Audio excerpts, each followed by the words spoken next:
Foreign ministers from the Association of Southeast Asian Nations, or ASEAN, meet to discuss ways to resolve the crisis in Myanmar.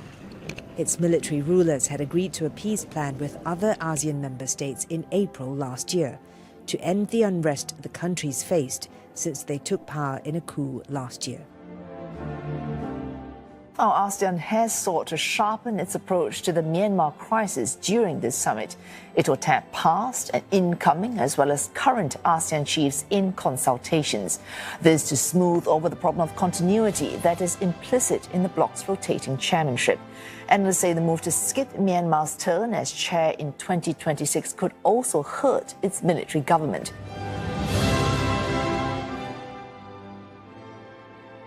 Leaders of Southeast Asian nations met with the Myanmar military junta and reached agreements to help restore peace in that country, but with no clear plan in place and with more deaths reported, human rights organizations cast their doubts. ASEAN's five-point consensus, the main framework for Myanmar to resolve its crisis, has failed to make a significant progress to date. During the current crisis unfolding in Myanmar, events are happening so fast it can feel challenging just to keep up with them. And we're working to increase our podcast production to stay abreast of this ever-changing crisis. And besides our podcast, we encourage you to check out the blogs on our website, insightmyanmar.org, where you can also sign up for our regular newsletter. And you can follow our social media sites. Just look for Insight Myanmar on your preferred social media platform. With that, let's head into our show.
And welcome back.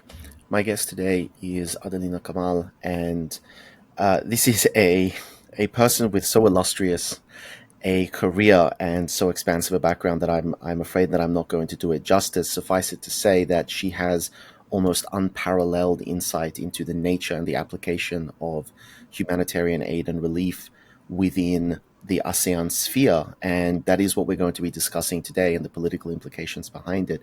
So, Adelina, I'd like to thank you very much for joining us, and I'd like to give you the opportunity to introduce yourself, your background, and the research that you've been conducting.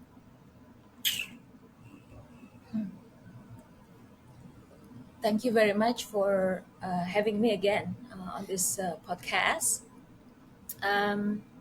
After I left the AHA Center at the end of 2021 and serving ASEAN system for almost 3 decades, I kind of like metamorphosed into an independent analyst or researcher, cum independent activist.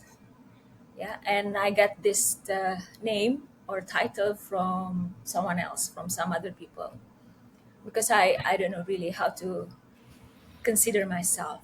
But let's just say that I'm an independent analyst or researcher, cum independent activist. I use the word independent because I'm not attached to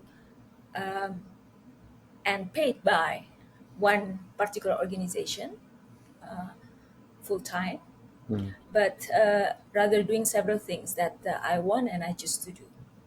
So this include doing selected short-term consultancy or advisory work for international organization or consulting companies, which are paid work yeah, and teaching, coaching, and some speaking engagements. But on the Myanmar crisis, I have been doing a lot of analysis, writing, and advocacy, mostly on a pro bono basis, mostly not paid. And if I get paid or when my expenses are covered, I'm selective of who can be the funding source because it is important for me to remain critical and independent.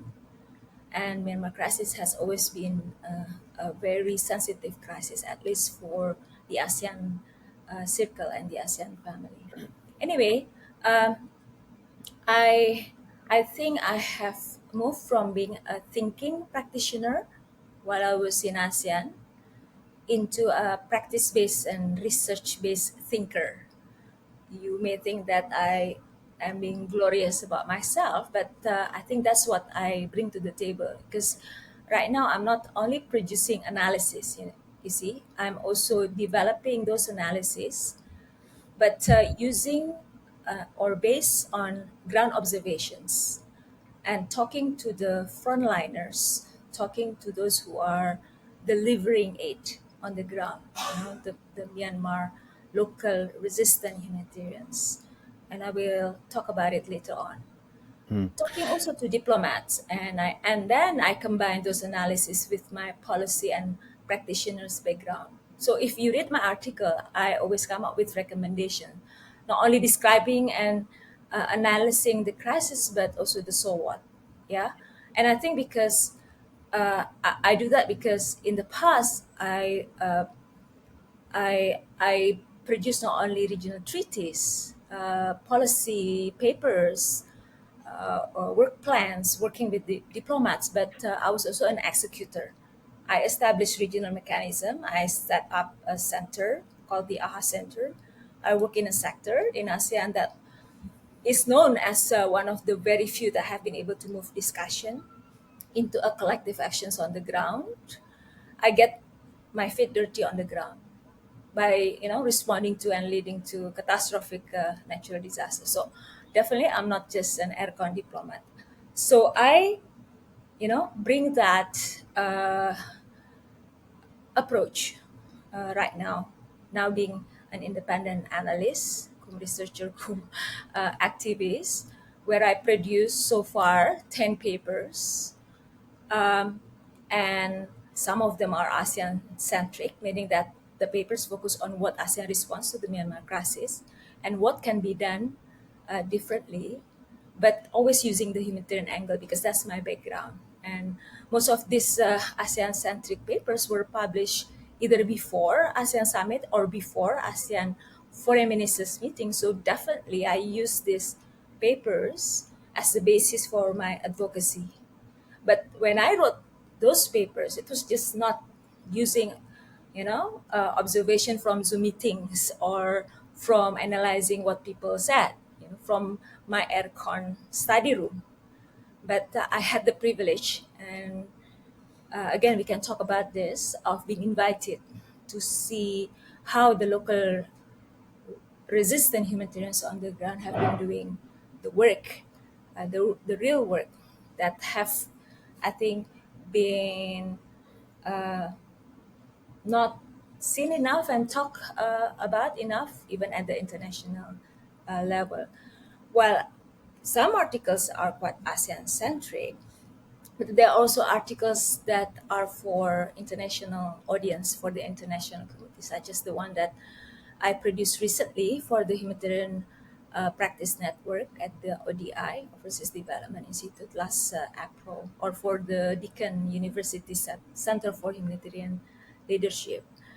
Because I think that this is where Myanmar crisis could be also the impetus, or one of the learning point for the international humanitarian community to rethink and reform on the traditional humanitarian approach and the humanitarian system, but based on what's happening in Myanmar, based on what is being shown by the locally led, community based humanitarian actors on the ground.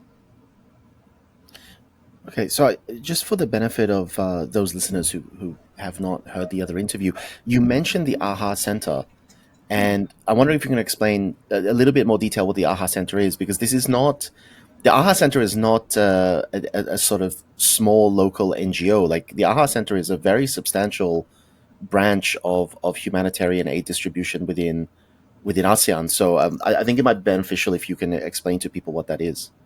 Okay, sure.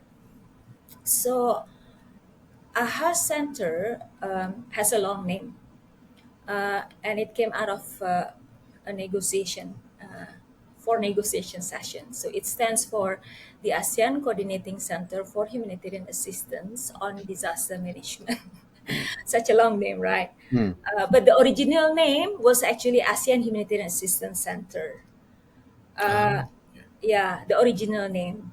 But then, after some negotiation, member states felt that we need to emphasize the coordinating role of the AHA Center. So they added the word coordinating center because the center should not replace the obligations of the countries to provide protection and assistance to their people. So we, the AHA Center, only facilitate ASEAN collective actions on the ground, but the countries remain, the frontliners with regard to helping their own people during natural hazard-induced disasters. So the word coordinating center was put, and then, and this is really, an interesting debate because one country wanted to call it just as ASEAN Humanitarian Assistance Center, but then some other countries said no, you have to limit the scope only on disaster management. So therefore, the name becomes ASEAN Coordinating Center for Humanitarian Assistance on Disaster Management. And you know what? The disaster management, the D and the M are small, and these are not, mistakes. Yeah, no, sometimes people correct that the D and M are, big D and big M, small D and small M. You see, because yeah, because that country who insists that it will only be called ASEAN Coordinating Center for Humanitarian Assistance doesn't like the word D and M. Doesn't like the words disaster management in the official title, and then some other countries want to retain that because they can see that there is an intention from these other countries to expand the scope of AHA Center Okay. later on to beyond natural disasters. So in the end, the D and M are small letters.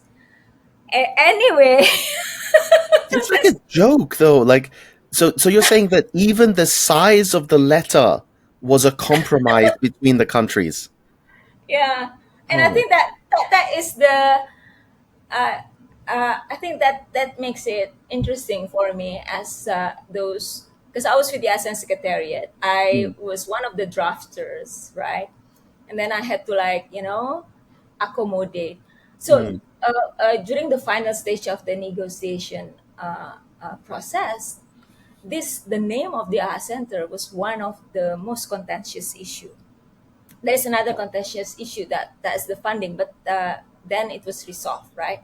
But this was like one of the most contentious issue, and that actually already show that the there is a division, right, in terms of thinking on what AHA Center will be in the future, because some countries do not want AHA Center to go beyond natural hazard induced disaster, which I could understand, because when it comes to when ASEAN Secretariat helped the ASEAN countries did the research, right, the bigger background research, we did feasibility study on international arrangements, bilateral arrangements, and all that, right, before we came up with the text of the agreement. It was all based on natural disasters, and the agreement that basically became the basis for establishing the AHA Center was negotiated with Indian Ocean tsunami in mind. The text was already developed before the Indian Ocean tsunami, and then because the Indian Ocean tsunami, it was such a big deal, right? It was a turning point not only for ASEAN but also for the international community, for the whole world, a wake up call for everyone, right? And it kind of like expedited the development of the agreement, expedited the negotiation process. Uh, uh, so we had the Indian Ocean tsunami in mind when negotiating that agreement, not conflict in mind. We used the International Disaster Response Law as the uh, background research, right, as the reference documents, not conflicts, not international humanitarian laws, not the international human rights law. So this is where I mentioned in the other podcasts the uh, the context of the agreement that give birth to the AHAS Center was natural hazard-induced disaster.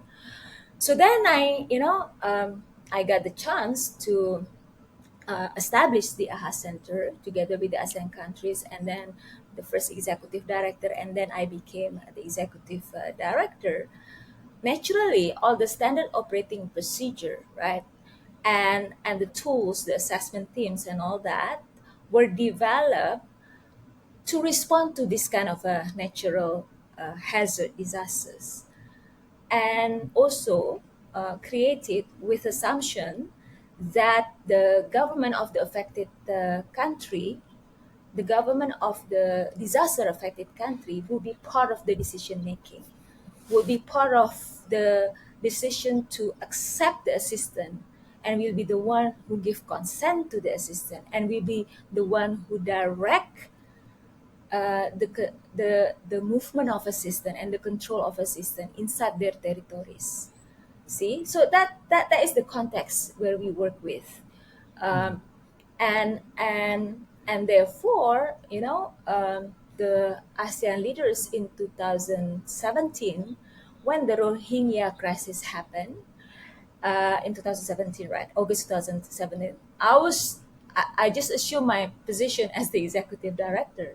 Then Center got this uh, a task to facilitate humanitarian assistance for the Rohingya in Rakhine State. And then another task in 2021 for AHA Center to facilitate humanitarian assistance to the conflict affected people following the coup in in February 2021. So that is beyond actually the mandate. So going back to your question, what is AHA Center? So AHA Center was created again with Indian Ocean tsunami in mind because our region is one of the most disaster-prone regions in the world. Yeah, I think we have everything. We have earthquake, we have tsunami, flood, drought, everything except Volcanoes. perhaps volcano, yeah, Yeah. except snow avalanche, no. Yeah. So so I have often joked we are the ASEAN region is the 7-Eleven of disasters or the supermarket of disaster. You have one and then you get two, you know, Yeah. because it's like one after another. And during my term as the executive director in 2018, we experienced 6 or 7 large-scale catastrophic disasters, one after another, starting from floods in the Mekong region, including Myanmar, and then floods in Laos following the dam break that affected 13 or 14 out of the 17 provinces in Laos, and then earthquake in Lombok, province of Indonesia, and then Typhoon Mangkhut in the Philippines, and then this triple disaster in central Sulawesi, triple disaster, earthquake, tsunami, and liquefaction. I don't know what else. Oh, there was also fire from the largest garbage dump in Yangon. That's not natural disaster, but we got the call also to help in. Yeah. So it was like one after another and catastrophic level, by the definition of the people affected and also the number of people killed. So it's not really a joke. And therefore, um, ASEAN countries back in 2004 after Indian Ocean tsunami, right, decided that we don't want to be reactive anymore. We want to be more proactive. And therefore, we came up with the idea of having a regional treaty that will facilitate cross-border movement of resources as well as personnel when it comes to a natural disaster that would show and bring ASEAN solidarity on the ground. And the AHA Center is the full timer, the machine that would facilitate that collective action. So in 2004, the before, and we talk now the after, yeah, the before, if there was a tsunami in Indonesia, like in 2004, what you would see was individual country responding, individual ASEAN country responding. And what you would see would be a Western dominated international humanitarian system responding, right? Now, what you see is a different humanitarian landscape in the case of ASEAN, because ASEAN countries have not only choices of responding bilaterally, like for example, in the case of Central Sulawesi triple disaster in 2018, Philippines could respond to Indonesia bilaterally, but Philippines could also send their expert as part of our assessment team or stockpile, because we have regional stockpiles in place in 3 countries and deploy that to Central Sulawesi. So ASEAN countries have also the choice to respond collectively, and as a HUS center is the glue that make it happen. It's the one that actually brought it together. So we came up with the standard operating procedure, assessment team, like what the UN has. UN has the UN Disaster Assessment Coordination Team. ASEAN has the ASEAN ERA team. And you may ask, why should we do that, right? Well, the answer is that there will be cases when the UN or the Western, centric international humanitarian system won't be able to deploy to ASEAN countries because there are other disasters happening in other parts of the globe. And also for ASEAN, it is important to be resilient and reliant on ourselves and to be able to tackle our own problems in our own backyard. So you could see how proud I am, right, with the AHA Yeah. Center. But again, right, with the context that I gave to you, and I would say AHA Center has become the victim of our own success. Because I must say, if you ask me, how many sector in ASEAN, how many mechanism in ASEAN that have shown that they're able to move discussions, yeah, into collective action on the ground. That is actually an expression of regional integration because you agree together, right? And it's not only a declaration of intent put into declaration or statement or agreement that negotiated word by word, even the capital, right? But Yeah. you translate that into commitment. You have to commit to establish the AHA Center. ASEAN countries give money to the AHA Center. We also work with the partners, so we have partners behind us who also give a lot of money to the AHA Center to establish the AHA Center. But the countries also put money on an equal basis, and then not only that, that we put that into operational operational. Into operation Yeah. that basically able to show that these are just beyond documents, because the way I see it, a mechanism is tested in the case of ASEAN when it is needed, right, when there is a crisis or when there is a disaster in our case. So we have actually been able to do that because in large scale catastrophic disaster, we have not only brought ASEAN solidarity into action, we have transformed the humanitarian landscape of ASEAN on the ground, whereby right now it has now become ASEAN-led and UN supporting from behind.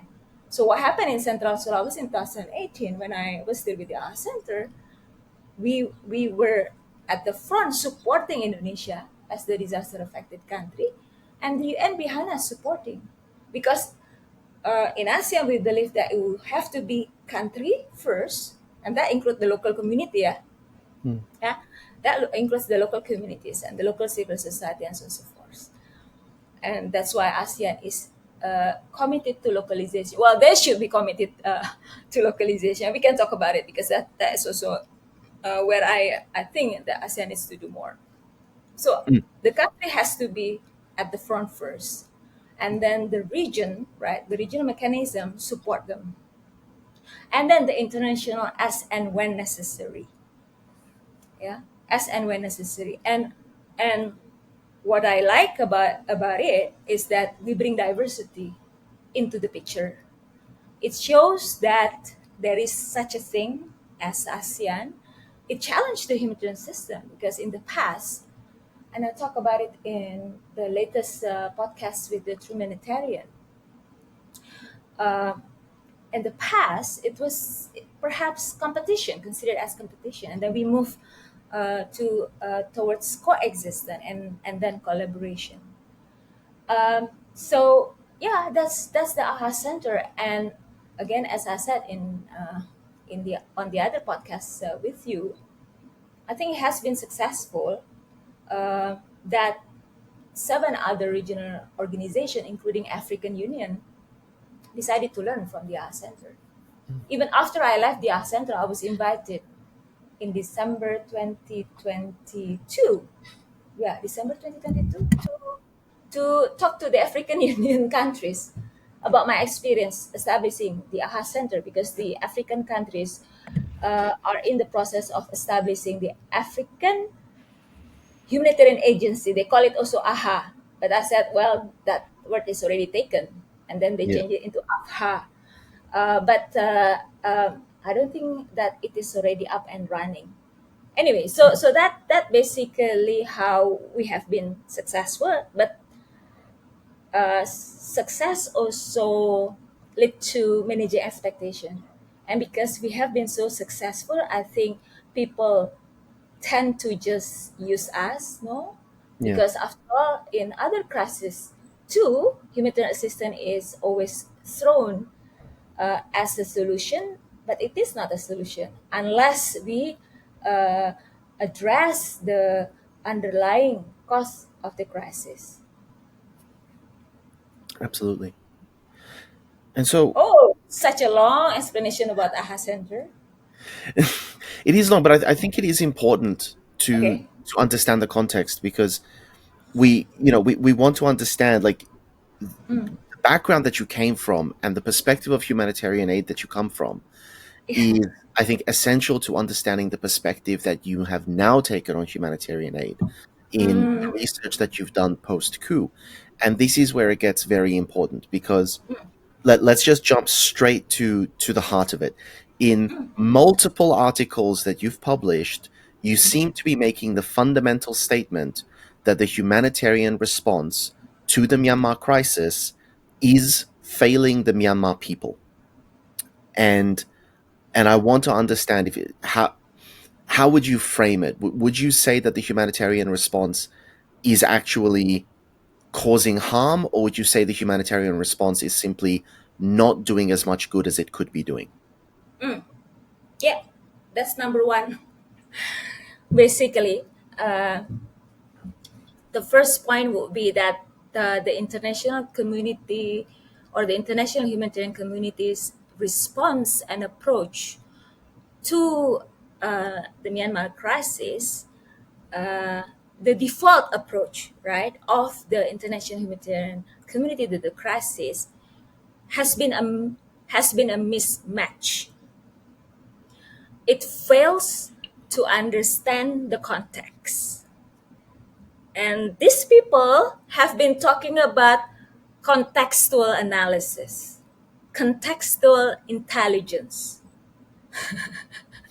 but they have failed to really understand the context of the crisis. And why? Because they fail to listen effectively to the voices of the people. Or perhaps they listen, but they don't do it. And also, the humanitarian system, not only the approach, the system itself has been a misfit because it has been done in such a vertical, top-down approach, including ASEAN, yeah, and very segmented, differentiating between the human rights and humanitarian and the peace and the development sector. But when we ask the local actors on the ground, they think that this rigid sectorization of human rights, humanitarian development, and peace doesn't exist. So, in one of the interviews that I did with a local human rights organization in Myanmar, who has also been doing humanitarian assistance on the ground, they said that, Ibu Adelina, I have no choice because I cannot just as human rights organization, a local human rights organization, collecting evidence of human rights abuse and not doing anything about it after the coup, especially. And I asked the women, right? Most of these people that I met are women, courageous women, and I followed them, and I, look at how they provide assistance to their communities. And they said that before the coup, we were doing, like things related to the welfare of women, right? Education, development, basically development work. And then now after the coup, we had to get together, work with the PDF and other revolutionary forces, and form a network among us, not only within our ethnic group, but also with others, because we have no choice. We have no choice. So that's what I said. That's what I said to external humanitarians out there. You can, you can say that because you are paid perhaps to do one work, right? But they don't have a choice. How are we going to support them? And I'm so frustrated, to tell you the truth, because when I did advocacy in the big capitals of the world, they said, well, Adelina, what you're doing is basically asking for support for pro-democracy movement. That is for another stream of funding, not humanitarian.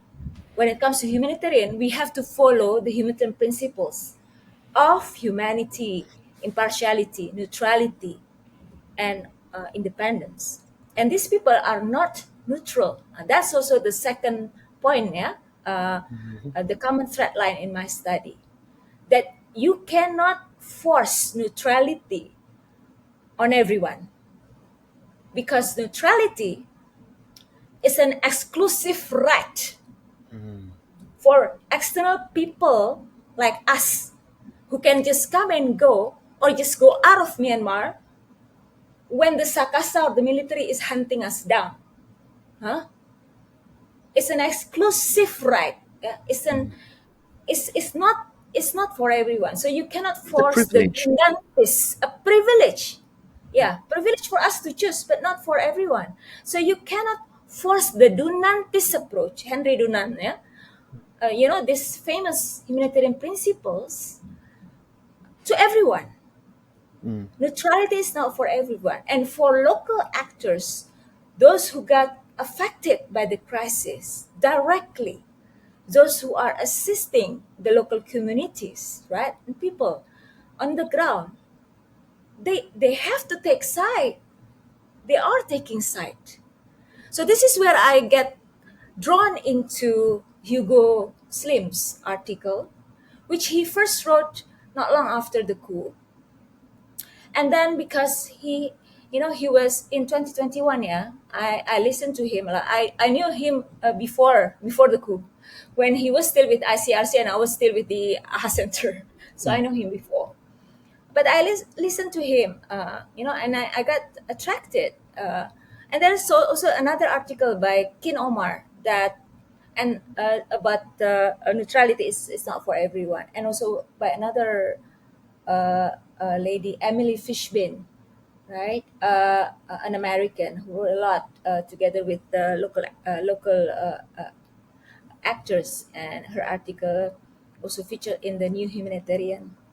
So these are kind of like, articles drew my attention to this so-called humanitarian resistance. But it was really Professor Hugo Slim who coined that term, humanitarian resistance. And it's quite interesting because he came from ICRC. He was actually in charge of the policy in ICRC. Definitely, Dunantis, right? ICRC is a pure. It's the brainchild, or the grandson and granddaughter of Henry Dunant. But then he said that you can be humanitarian though you are not neutral. We call it humanitarian resistant approach because neutrality is not for everyone. And by taking side, it doesn't mean that you're not doing humanitarian work. And he showed us through one of his article and papers that there were cases, of the past. Not only Henry Dunant that has been famous humanitarian, Mother Teresa too, right? Many others. And those wars of the past, when we were all against the Hitler, and the massacre in many other parts of the world. We were not; those people were humanitarian resistant humanitarians. They were part of the resistance, right? We were when those people were helping children out of the Nazi camps, they were taking charge. They were taking side. So it's not unique.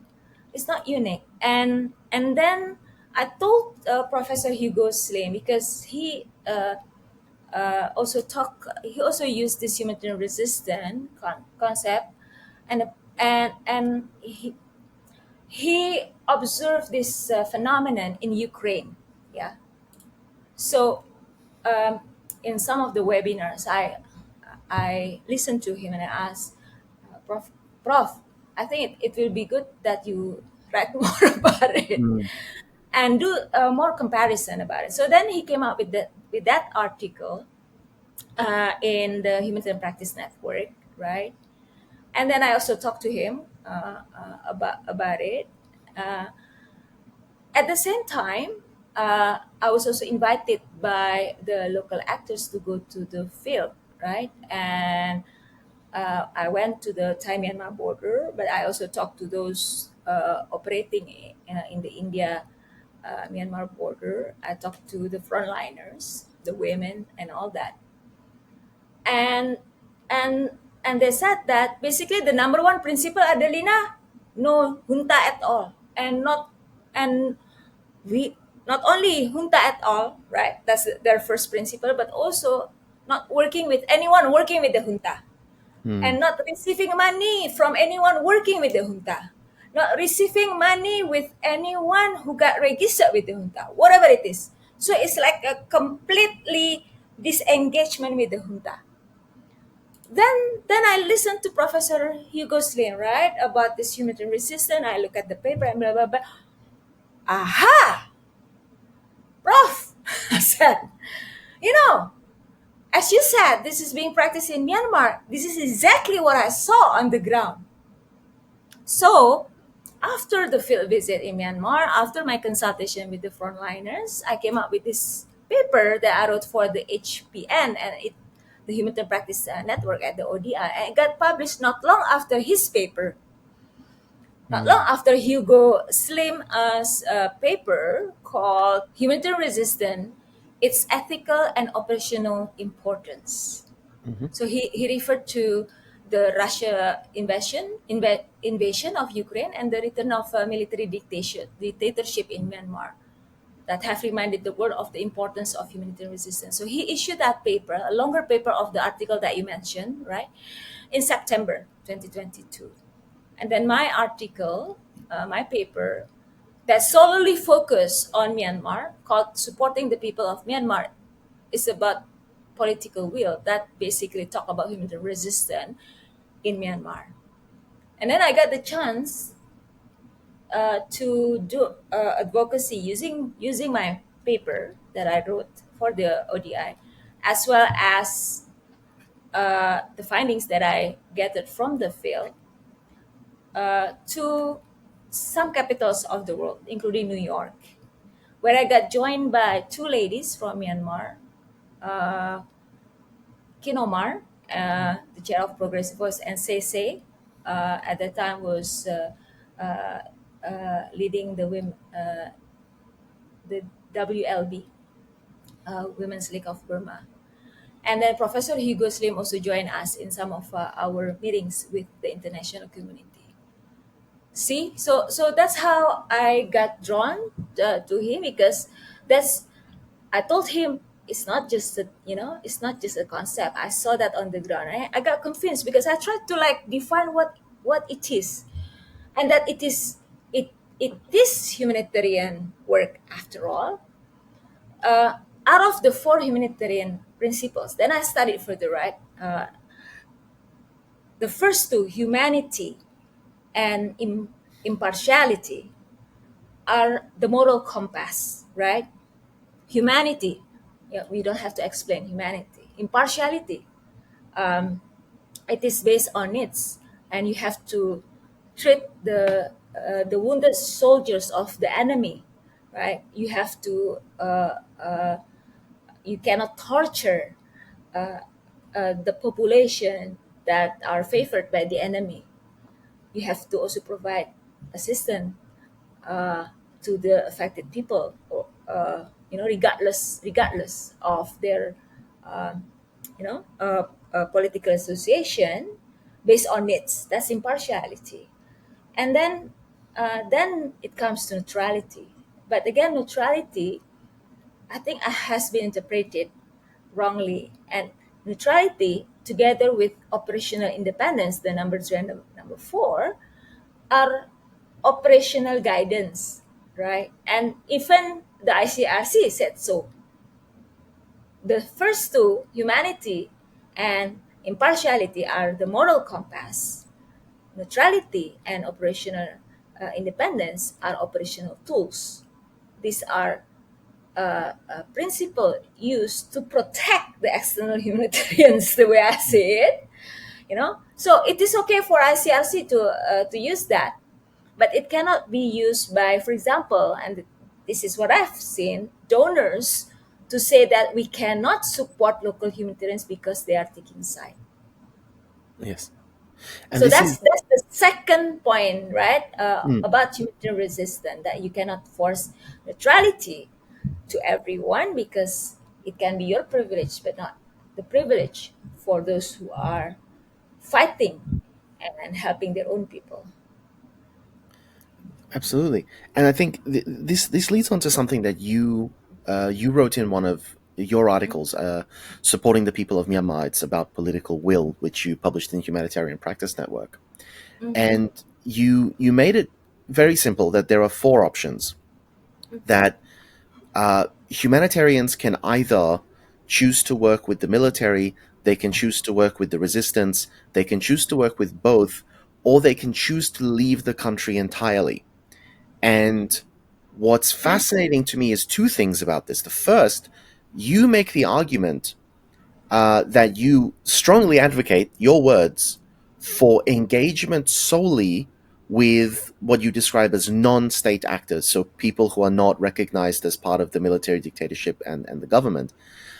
But also that you say that it is generally considered that leaving Myanmar entirely is a superior choice to working with the military exclusively or working with both the military and non-state actors, that it is more ethical to abandon the country than to engage with the military at all.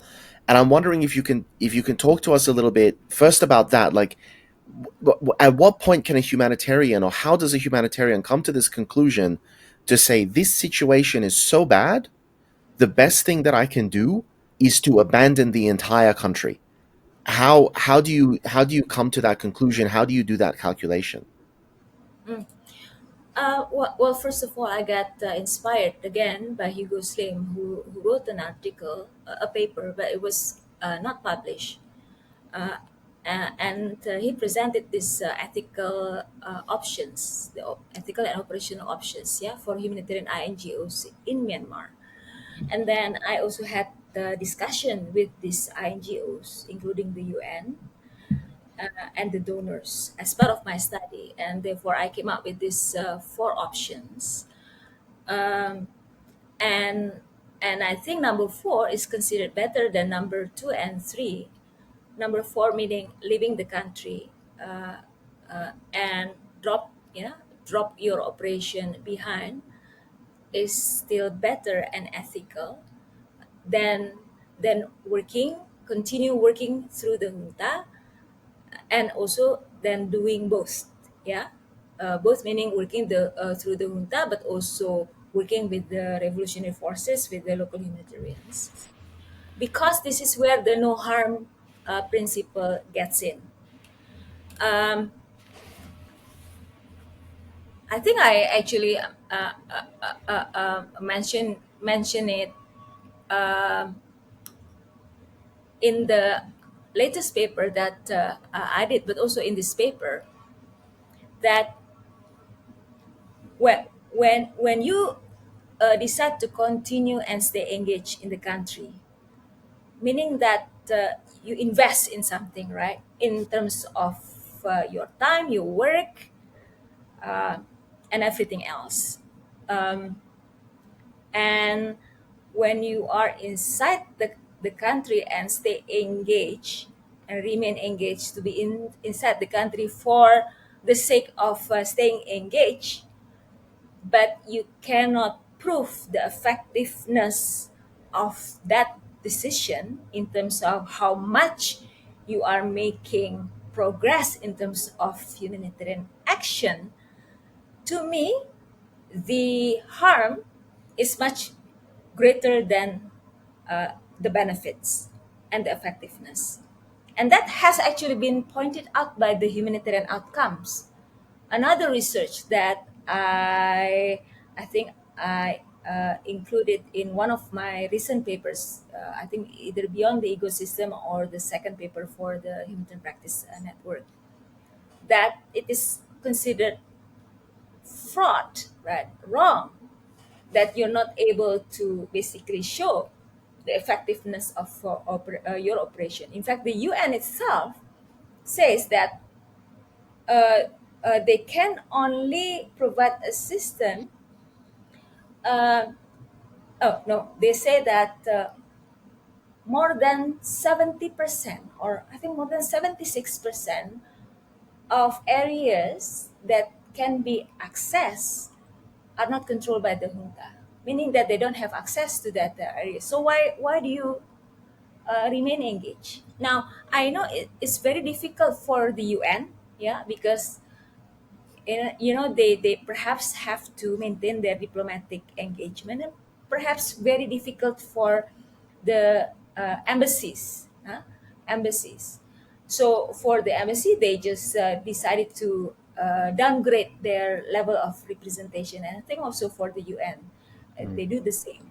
But this is, I think, where I said INGOs do have options than the UN and then the embassies, because it's an operational decision rather than a diplomatic mission. They don't have a diplomatic reason to stay engaged. INGOs, yeah. So I think the only reason for INGOs to remain engaged is money. Mm, Sorry, I have to say.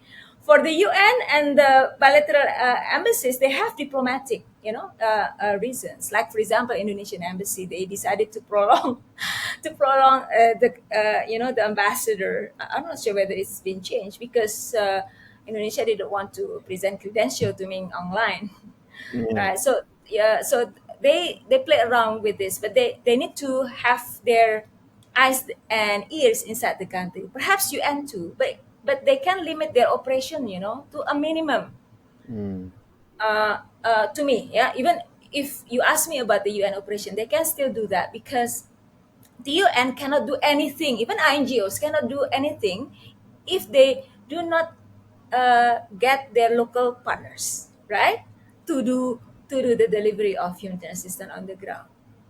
And this is where I think staying engaged, inside the country, uh, uh, making you complicit because then you are being instrumentalized by the junta who knows about this, and therefore they came up with this amended registration law, right, at the end of 2022, whereby you would be put into jail, or you would get fined if you not re-register yourself.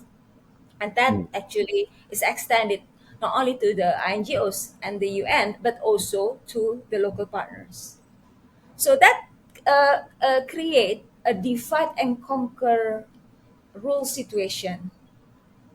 And because the SAC knows that these international partners would need to be in the country and stay engaged and remain engaged. There is even a document about staying engaged, right? Yeah. Just to make sure that the window is open, even if it's a small,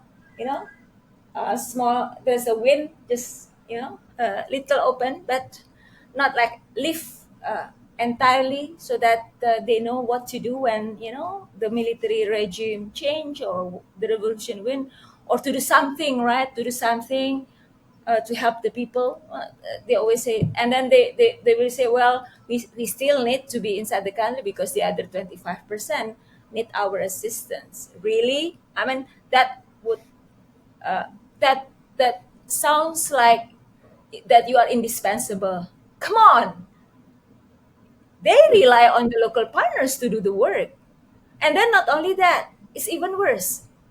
They put the local partners in part of my, consultations with the local partners. They put the local partners at the front to make a deal with the Sakasa, with the military.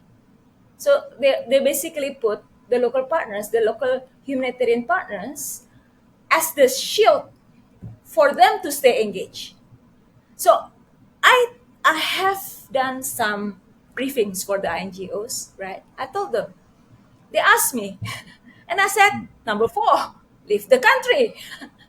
You have, right, the option.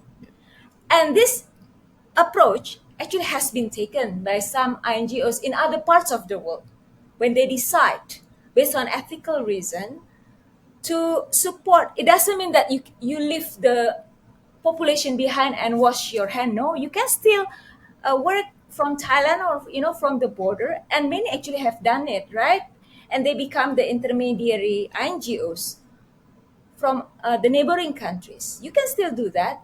This is what I call external humanitarians turning themselves into backroom aid.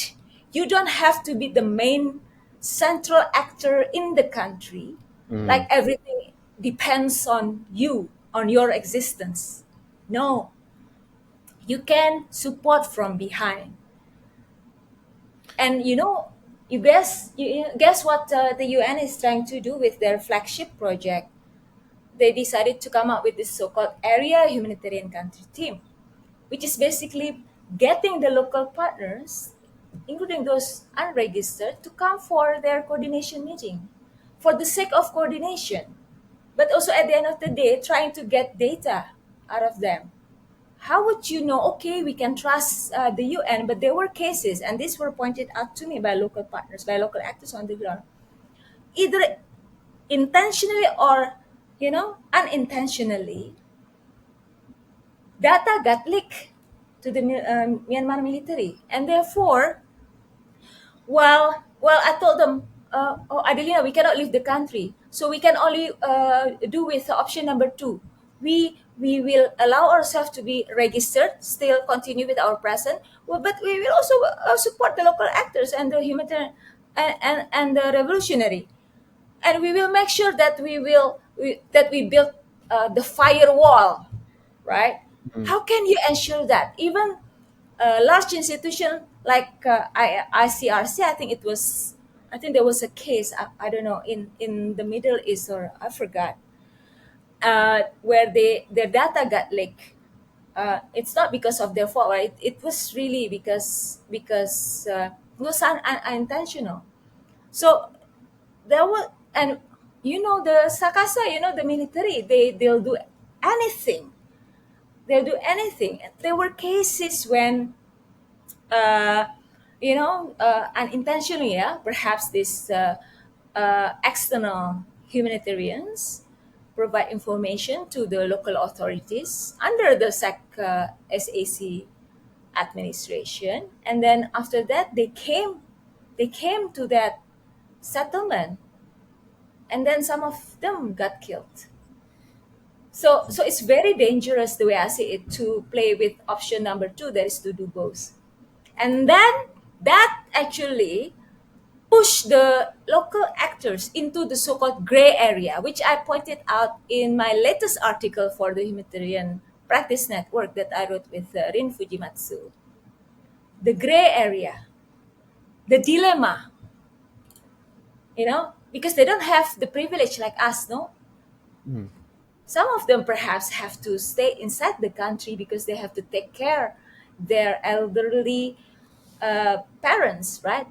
Their old parents, or they have children, or for whatever reasons, then they have to basically get some money from the UN as part of their day job. But then inside, they're having this dilemma because they know that the organization they work with are registered. It's registered with the junta. Okay, they have been, some of them have been able to play around with it very, very cleverly. But there is a risk. So I think humanitarians need to understand this risk, yeah, and for us to basically tell them that, okay, if you take this option, right, option number two and option number three. Option number two, working with both, pushing people into the gray area, the local actors in the gray area, or working solely with the junta. There's also risk, right? Because your operation will be limited. You will always continue to be under the scrutiny of the junta. And that was the approach taken by ASEAN. That was the approach taken by ASEAN because ASEAN is a regional organization, intergovernmental organization, and they still consider the SAC Department of Disaster Mitigation under the Ministry of Social Welfare, Relief and Resettlement Department as their focal point. Yeah, so that is their approach, but there is a consequence to that approach, and that consequence also relate to aid effectiveness. It's quite obvious, right? There is a obvious pitfall, just like the humanitarian corridor initiative of Thailand, where they decided to get uh, to get the Thai Red Cross to work with the Myanmar Red Cross. Well, of course, it was started with a bilateral talk between the Thai foreign minister with the SAC foreign minister. And how would you trust that, right? Going back, right? This is also the other point in my articles. It's about trust. When we talk about humanitarian assistance, the cornerstone of humanitarian assistance is trust. Who is behind humanitarian assistance in a situation like conflict or crisis? Who is behind the humanitarian assistance is often much more important than the aid itself. And when we talk about crisis like what's happening in Myanmar, it's not even considered as internal conflict. We should not even call it as internal conflict. It's a revolution. It's a war, right? Between the people, the majority of the people, with the Myanmar junta. In that context, right, whoever facilitated the crisis is much more important. I mean, the people are not stupid. They know who's behind the crisis, and therefore there's a reason why you know, right, the first tranche with the humanitarian relief from facilitated by Thai Red Cross. Some people, or one village, the people ran away because the military jet plane hovering up in the sky, and then they got scared. I think there's an article, okay, and you made that statement, right? Because they got scared. How would you trust that assistance being delivered to them?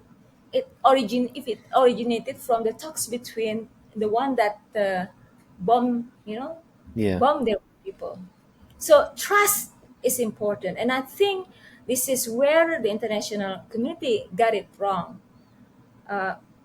with regard to the context, right, of the crisis, and also with regard to what actually the people really need: protection. And you can only provide effective humanitarian assistance if you close the sky, right? If you do not embolden the military junta from being able to bomb people, and then if you deliver the assistance through the people, or through the organization, or through the outfits that the people trust.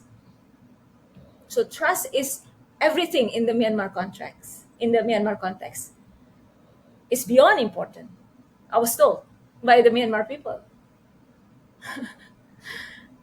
And so, because I want to go back to what you mentioned before, not just about the trust element, but more importantly about NGOs having to take that step back and working with the local groups and not sort of being in the limelight, not getting all the attention. I think that's probably what you were trying to emphasize in your article, Beyond the Ecosystem.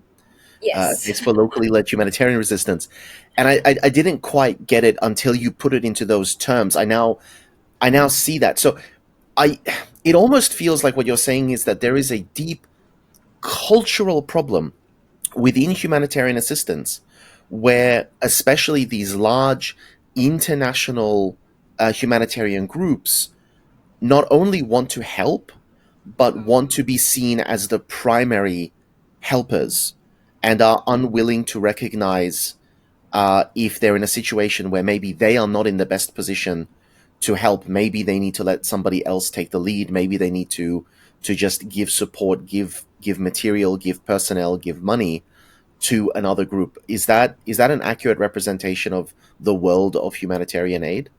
Yes, definitely. It has become very much professionalized. It has become an industry. And I think it has lost its soul.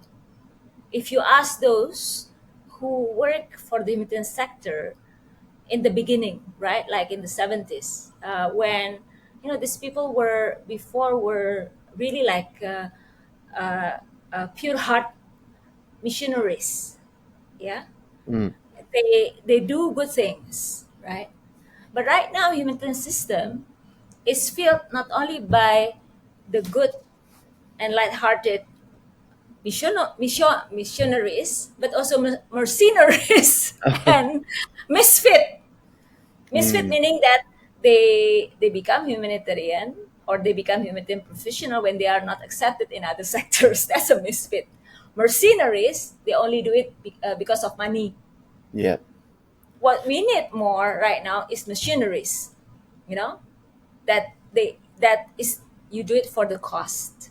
So right now, I think the way I say it, it has become such a big industry that is more of survival of the fittest. It's trying to, you know, to make sure to prove to the donors that they can deliver, that it is more of a donor centric rather than affected population centric.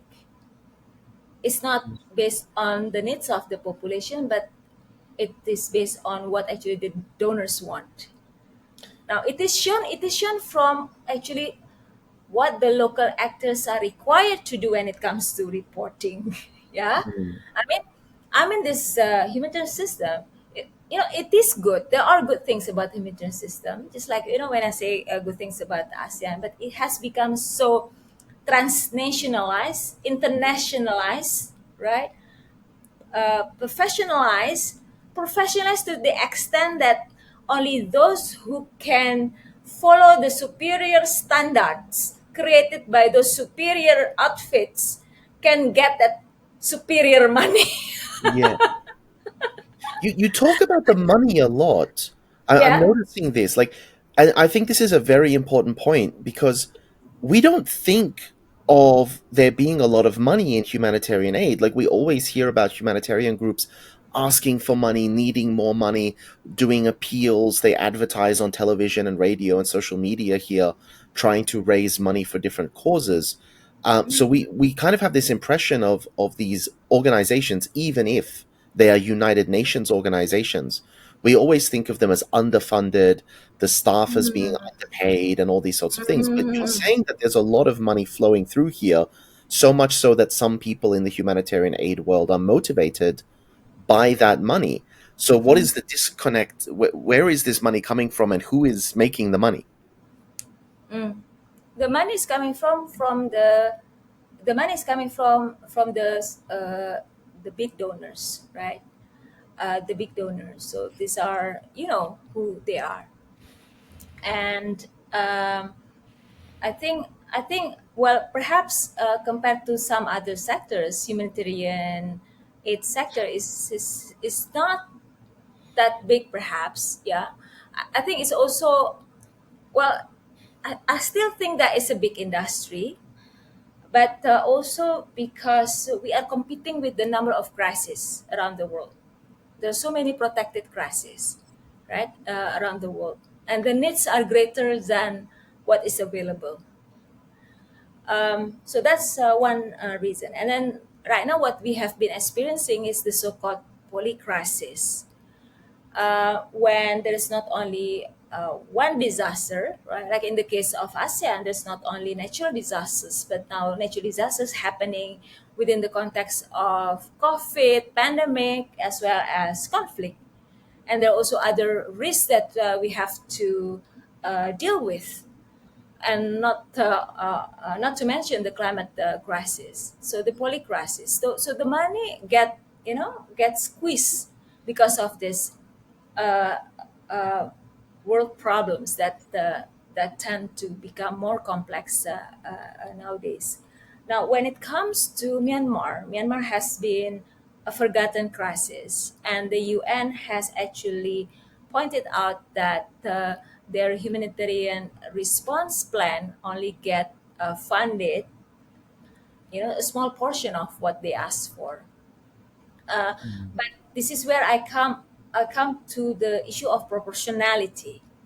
I have and I've been discussing this quite a lot, with the UN as well as with the local humanitarian actors, because what actually the local humanitarian actors have been asking are small compared to what the humanitarian response plan has been asking, and still small compared to what actually has been actualized, right, or given by the donors.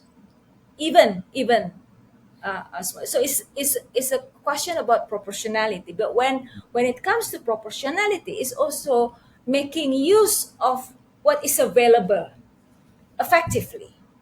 So this is where I think the the the benefit of humanitarian resistance, the benefit of supporting actively and more directly these local actors, because going back through the big actors, they have a lot of so-called what do you call that, indirect costs, Mm. yeah, in terms of staffing and all that. A lot of So what overhead. overhead, yeah, Yeah. there you go. But local actors, they're very efficient. And sometimes they don't have overhead charge. And I ask them, why? You need to survive as well. No, because all of the money I want to give it to the people. Okay, that's how idealistic they are. But what they have been asking for, and I did some kind of a comparison in my latest study for the humanitarian practice network of the ODI, is a small percentage. So it's not only the money is channeled through the wrong uh, uh, channel, right? It's a fraud approach because it is uh, it is done in cooperation with the junta, relying on the consent from the junta, and God knows how much being cut by the junta going Mm. through them. We don't know, right? We don't know. And then not only the big overhead, taken by UN and NGOs, right? And perhaps most of the money also go to international experts. Then what is left for the affected population? What is left for the local actors? That small amount of money could have been used more effectively if we channel that to the community-based organization, because that goes directly to the people. It doesn't get instrumentalized and weaponized by the junta because it disengages the junta. It goes directly. Okay, if it doesn't go directly, it goes to the intermediary. But there is also arrangement that has been practiced between this intermediary, the so-called backroom aides. There are some of them. Uh, and they're doing really good, a good participatory and partnership approach with the local actors that ensure that that operation is sustainable. So so the cost and benefit is compare that, the cost and benefit and the harm, right? The harm by going through the fraud approach, which is actually the number one. You take that fraud approach, to me it's already wrong. Yeah. It's totally wrong. And then second, not only that, the money, because of so many crises in the world, is little. And then what is available, right? And the more reason for that little money available in the humanitarian sector for Myanmar, the more reason that money should be used more effectively. So proportionality is also about using the money the right way, right? The right way, and more effectively. And that's what the humanitarian resistance is all about. And out of the reasons why it is so difficult for humanitarian resistance to cover the population that they want to work with, because some of the donors have been afraid of supporting them directly because they're considered as part of the resistance movement, or they may actually carry weapon. I have seen myself; they don't have weapons in the trucks or in the boat. No, they are quite independent from the armed resistance movement. And we are talking about the women's group. We're talking Yeah. about the religious groups, the churches, those that the Buddhist network. They don't have weapon. They may be protected by the ethnic resistant organization because they operate within the areas of the ethnic resistant groups, right? But they are independent, operationally independent. They decide, how they actually provide the assistance. So they are, the way I say it, more humanitarian to me, because they're definitely following the principle of humanity, impartiality too, because they're helping not only their own ethnicity but also other ethnicity. They form network of networks, right? And then when there are defected armies, they're also treating them. We see that, right? The impartiality. And this is the kind of support that we need to provide to them, that these are important. Definitely they are not neutral, but non-neutrality in this context in this context is about disengaging the junta, and we know and we should understand why they are doing that. And then operational independent, they are operational independent. Now, humanitarian assistance is always politicized, and when we talk about humanitarian assistance, it is it is always it operates within a politicized environment, including in the case of ASEAN. ASEAN Center is under a larger organization called ASEAN, when the supreme decision making body is ASEAN leaders. These are political leaders, right? They are not operationally independent. And definitely, we are not neutral, as ASEAN Center not neutral. But it doesn't mean that, you have to be like ICRC. And I talk in another podcast about decolonizing, about equality, about solidarity. Humanitarian resistance is all about this, solidarity, equality, about decolonizing, about making yourself resilient. So the way I see it should be easier for ASEAN to pivot rather than the international community, the international humanitarian community, because ASEAN is all about solidarity. AHA stands for ASEAN Help ASEAN. It's solidarity at its best. Anyway, going back. So my papers are targeted to ASEAN Circle, and those are for the Jakarta Post, or for the Institutes for Southeast Asian Studies in Singapore, right? And normally those papers were out just before the ASEAN Summit or Foreign Ministers meeting. So I am also being an advocate at the same time, as being a researcher myself. But I also use this, opportunity, uh, Myanmar, to elevate the Myanmar crisis, so it is not forgotten. We need to continuously talk about the Myanmar crisis.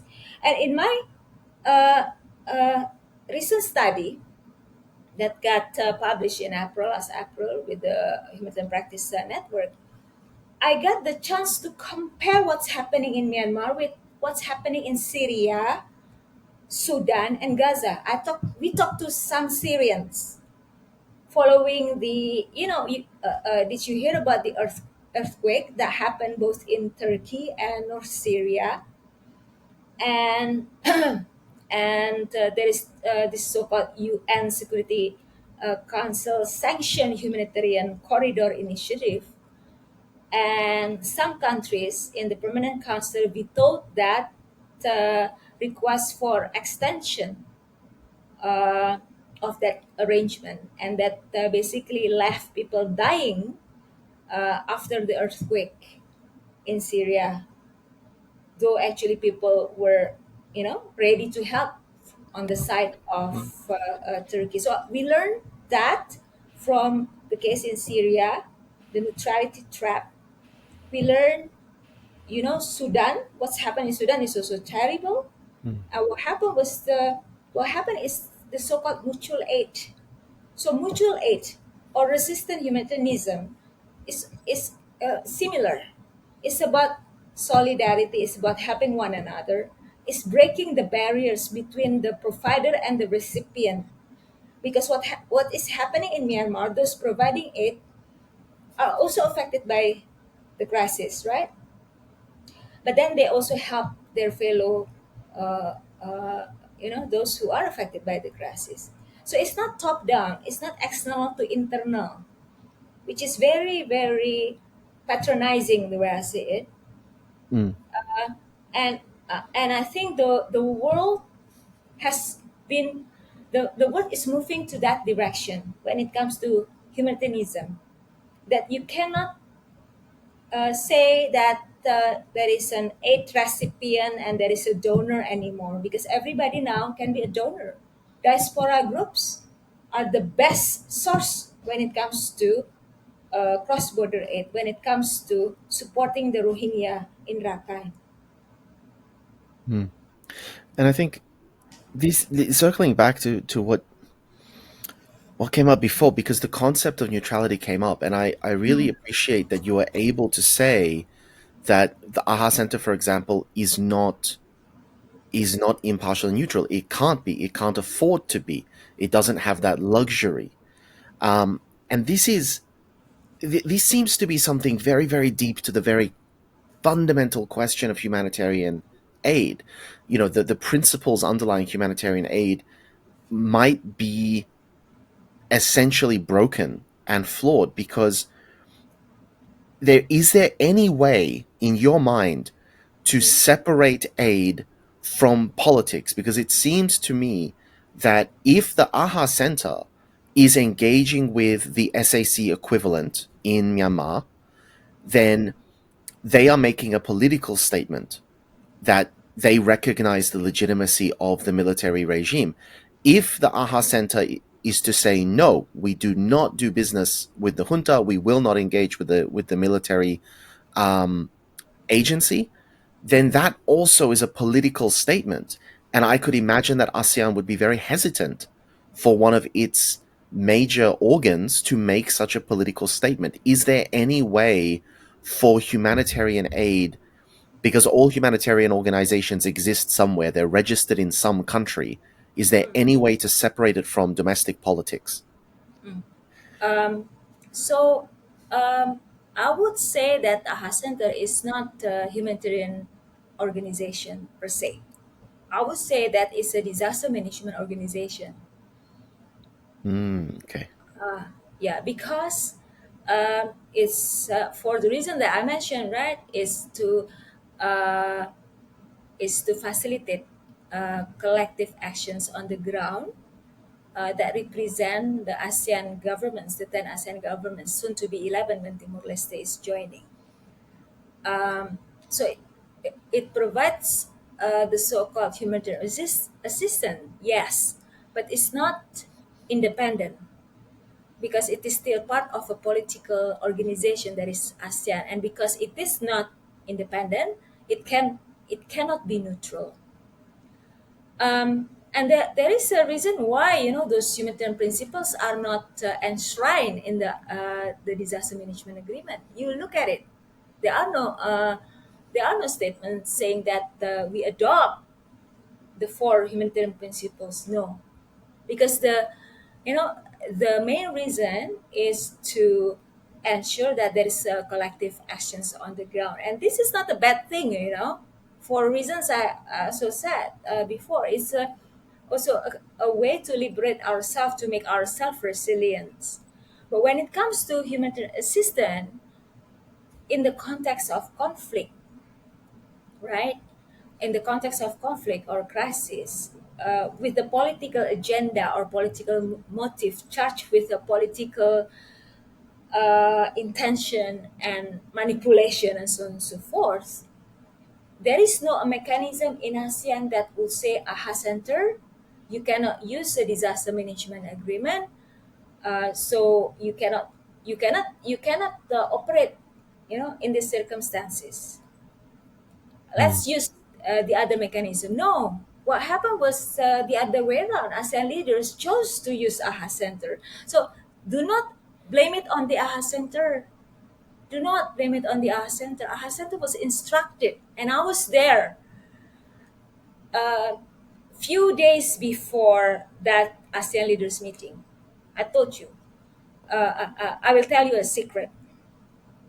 A few days, or a week or 2 weeks, I forgot, I gathered my team at the ASEAN Center because I knew that we will be asked again by the ASEAN leaders.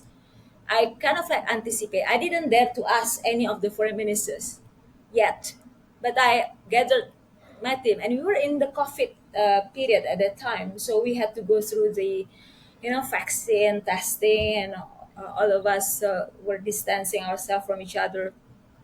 And I asked them, okay, if we were given this assignment again, like what happened after the Rohingya, what would we say? Yeah, I asked my colleagues because they will be part of this, right? And then we came up with a scenario, what to say, and then we decided to say no. And then after some discussion, we realized that no, we couldn't say no when the ASEAN leaders asked us to do so. So I think what should be blamed is the ASEAN leaders. And I think it's also because I think they know that it's a political crisis. They know that they're using AHA Center, which is a disaster management organization created with Indian Ocean tsunami in mind, because there are no other instruments and tools in ASEAN that can be used to deliver actions on the ground. They are throwing humanitarian action in the absence of political action, right? Mm. Because of political impotence, political inaction. Yeah. Humanitarian action is just one of the points under the 5 point consensus. Number one is the cessation of conflict, which I think is the priority. You have to cease fire. You have to stop the bombing and all that and the killing, right? Because and otherwise, humanitarian access will be limited, especially as you are dealing and your focal point and whoever that you count in terms of access is the one that is the major source of violence and the main perpetrator of the crisis. So the one that should be blamed is the ASEAN leaders for basically guiding the AHA Center to, no, well, not guiding, for tasking the AHA Center. And also the absence of a mechanism in ASEAN that will create this code of conduct. And we talk about it in another podcast. Because what happened is an exception, right? You cannot use the disaster management agreement with that as the assumption that the authority is able and willing. This authority is not willing to help their own people, so you cannot use that context. And this is where we have ASEAN has been misinterpreting the context of the crisis, or perhaps they know what the context of the crisis, but they don't have any other tool.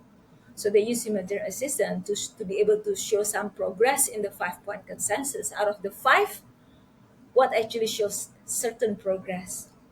They could only say number four, humanitarian assistance. So again, blame it on the ASEAN leaders, and Mm. and why they are not providing guidance or mechanism or code of conduct how to deal with that. It should come from them. It cannot be a center that is an organ who report to a governing board, who report to the ASEAN ministers in charge of disaster management, who eventually talk to the ASEAN leaders. Can the executive director say so? No, it is not within the structure. We are, the SOP and everything else is created for different contexts, you know, which work very well, but not for this context. So that what is lacking in ASEAN, that a mechanism or at least a principle, right, or a decision, how would you treat, how would you define the context, right, and what to do about it, including how you deal with the one that created the crisis in the first place. Now, I think the UN is also doing the same thing, no? So ASEAN is also following the UN. You said in another podcast, the UN has famously considered a country as a country, not government, right? Yeah. And perhaps Yeah. has also been the approach of ASEAN. ASEAN is doing a copycat approach, Mm. and the UN continue to stay engaged in the country. A center is not a center is coming and it comes and go. No, they don't have a country office. Yeah. A center, yeah, inside the country, but the UN has. So the UN gives a very bad example already, and then we human are like ducks. Yeah, we like the group thinking approach. So and this is what I regret about ASEAN. I wasn't able to fight inside the system. And that's my biggest disappointment about myself. I tried, no? I tried because I challenged that. And I think it's also kind of like blessing in disguise, huh? That I ended my tenure before the special envoy was decided, before the approach basically on the Myanmar crisis was decided. I went out in August special envoy from Brunei was not, there was still a debate about who could be the special envoy, whether it is based on rotation or just one special envoy. Anyway, so I was kind of like saved by the bell. So I was not further drawn into that, that situation. It would have been very difficult for me inside the system to fight for that. But I did ask, what is the main objective? How do you define that? And I really have problems, dealing with an authority, working through a focal point who is not Min Aung Hlaing, no, but under working under the direction of Min Aung Hlaing, and then ask for their consent. And this is also another issue in, another point that I wrote in my papers about obsession on consent, over obsession. We have been overly obsessed, not only ASEAN, no, the international community, on consent. Why have we been so obsessed with consent? Because we cannot stop thinking that the junta is the only focal point for us to reach the crisis affected people. So then again, it's not only ASEAN, it's the international community also together are at fault in this. They have failed. The default approach of obsessing the junta as the entry point, obsessing with the access given by the junta is a mismatch, because there is an alternative approach, right? There is an alternative approach. So what ASEAN and the international community has been doing through this state-centric approach is just tweaking, trying to push here, trying to find that there is a window out, right? Basically working in a very constrained environment and working in a continuous trap in this neutrality, the so-called neutrality trap in the dilemma. While there is actually another choice, an alternative choice that could be more effective. Now, is there any other way? Yes, there is when it comes to aid, yeah. And this is where a guy named Jonathan Glennie wrote a book called The End of Aid and the Future of Aid. That it is time that we dismantle the humanitarian system. The humanitarian system has been, those who are very vocal about the humanitarian system, right, including me, I've been saying about this for years, that the humanitarian system has to be dismantled because the aid is based on the concept of the white man riding white horse approach, the cavalry of white men and white horse White approach. knights, yeah. Yeah, the hero mentality, and the aid, yeah, also has been creating the so-called victim mentality in the aid recipient countries. So there is also this so-called victim mentality because they have been receiving aid, right, all these years and decades. And what has been created is not resilience, it's reliance on aid. How can you, for 50 years, feeding the hungry people in Africa? What is the end line here? There has to be a finish line or a graduation point. Why is it all about, continuing the work? Now, so I think the concept of aid in the beginning was good because it's a mission, but that mission has become a misfit.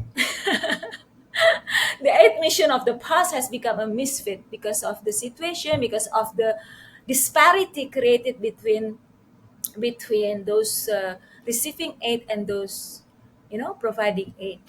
And it has been politicized by those providing the aid, right? It's not only ASEAN, don't blame only ASEAN. And the donors there also have some strings attached to the NGOs and the UN. We know that in the case of Gaza. No? We know that. So There should be the end of aid, Jonathan Glennie said. And the future of aid is a situation when there is equality, when everybody decides, everybody contributes, and everybody benefits. Does this tie into your horizontal ecosystem? Yes, that also inspire the horizontal ecosystem. That horizontal ecosystem, first of all, started with this humanitarian resistant approach, right? Started with where I saw on the ground that the local humanitarians breaking the barriers, right, between the aid recipients and the provider and so on and so forth.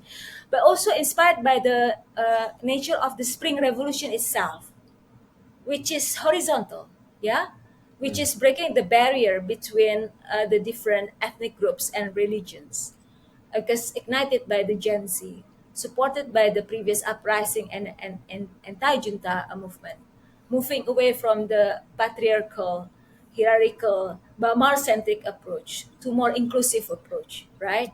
That's horizontal. So the one that actually fits this horizontal nature of the Spring Revolution is humanitarian resistance. Because humanitarian resistance adopts a horizontal approach. And it doesn't mean that we dismiss the role of external humanitarians like me or ASEAN or the UN or the NGOs. No, they can be the back eight and supporting this spider web of resistant humanitarians. I call it spider web. And I love spider web. I don't know why Westerners, sorry to say, are afraid of spider web. But you know that the Burmese, the Karenese, the Karens, including Indonesians too, we love spider web. Yeah. Because spider web looks fragile but very strong. And they represent this horizontal nature. When I research, what I saw on the ground, I asked myself, should there be a coordinator among these local resistant humanitarians? And I concluded, no, there should not be, because they are governed by network of networks. They work that way. It has to be organic, right? It cannot be forced through a top-down, approach. I used to be in that top-down approach, and I cannot force that. So that is actually beautifully shown through the nature of the Spring Revolution, beautifully shown through the nature of the local resistant humanitarians that are working on the ground. And I see that these are like well connected, and this is the best fit for what's happening in Myanmar in terms of providing humanitarian assistance. And again, the external humanitarians will still have their job. I mean, you should not be afraid of losing our job or our offices, and we should not be afraid of moving out and becoming the backroom aide from the outside, because many have shown me that they are able to do that. I also talk to some external humanitarians, white people, Yep.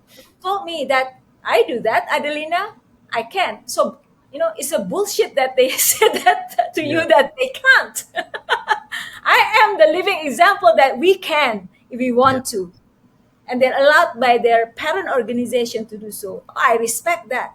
And their donor to do so. So there are people in the humanitarian system who are the mavericks, who are inside the system. But it's so difficult lah, just like in ASEAN, to work inside the system. And as on my other podcast, that it requires both the mavericks but also those outside the system to pressure the humanitarian system, so that we go back to the soul, the original soul of humanitarianism, that is to help each other, and also for ASEAN to go back to our own, objective for ASEAN helping ASEAN. So it's a challenge for us because, and I think people perhaps would say, Adelina, is a wishful thinking. How can you expect lah ASEAN and UN to change their state-centric approach? Well, we start from INGO first lah. Okay, and then the donors lah. The donors, there are donors. Yeah, I just saw one from Europe. Then they decide, no, we will go and support the local humanitarians directly. There is one I just saw. I forgot from which country. It was shown to me. So the donors can do something because they hold the money. Yeah, the UN is another thing. UN is basically at the juncture lah. I mean, it's proven in the Gaza, right? Unless the UN permanent, the UN Permanent Council, the UN Security Council, basically is not is useless. It's useless. So how do you expect the UN? You need to change the entire system. If you want to change the humanitarian system, the UN Interagency Standing Committee included, you have to change the humanitarian system. You have to change the whole UN system, and that means you are fighting with the big horses there within within the international system. That is difficult, but we can start with some mavericks like the donors, some NGOs who have shown the way, and ASEAN too. It is more possible for ASEAN to do so. If ASEAN won, ASEAN can.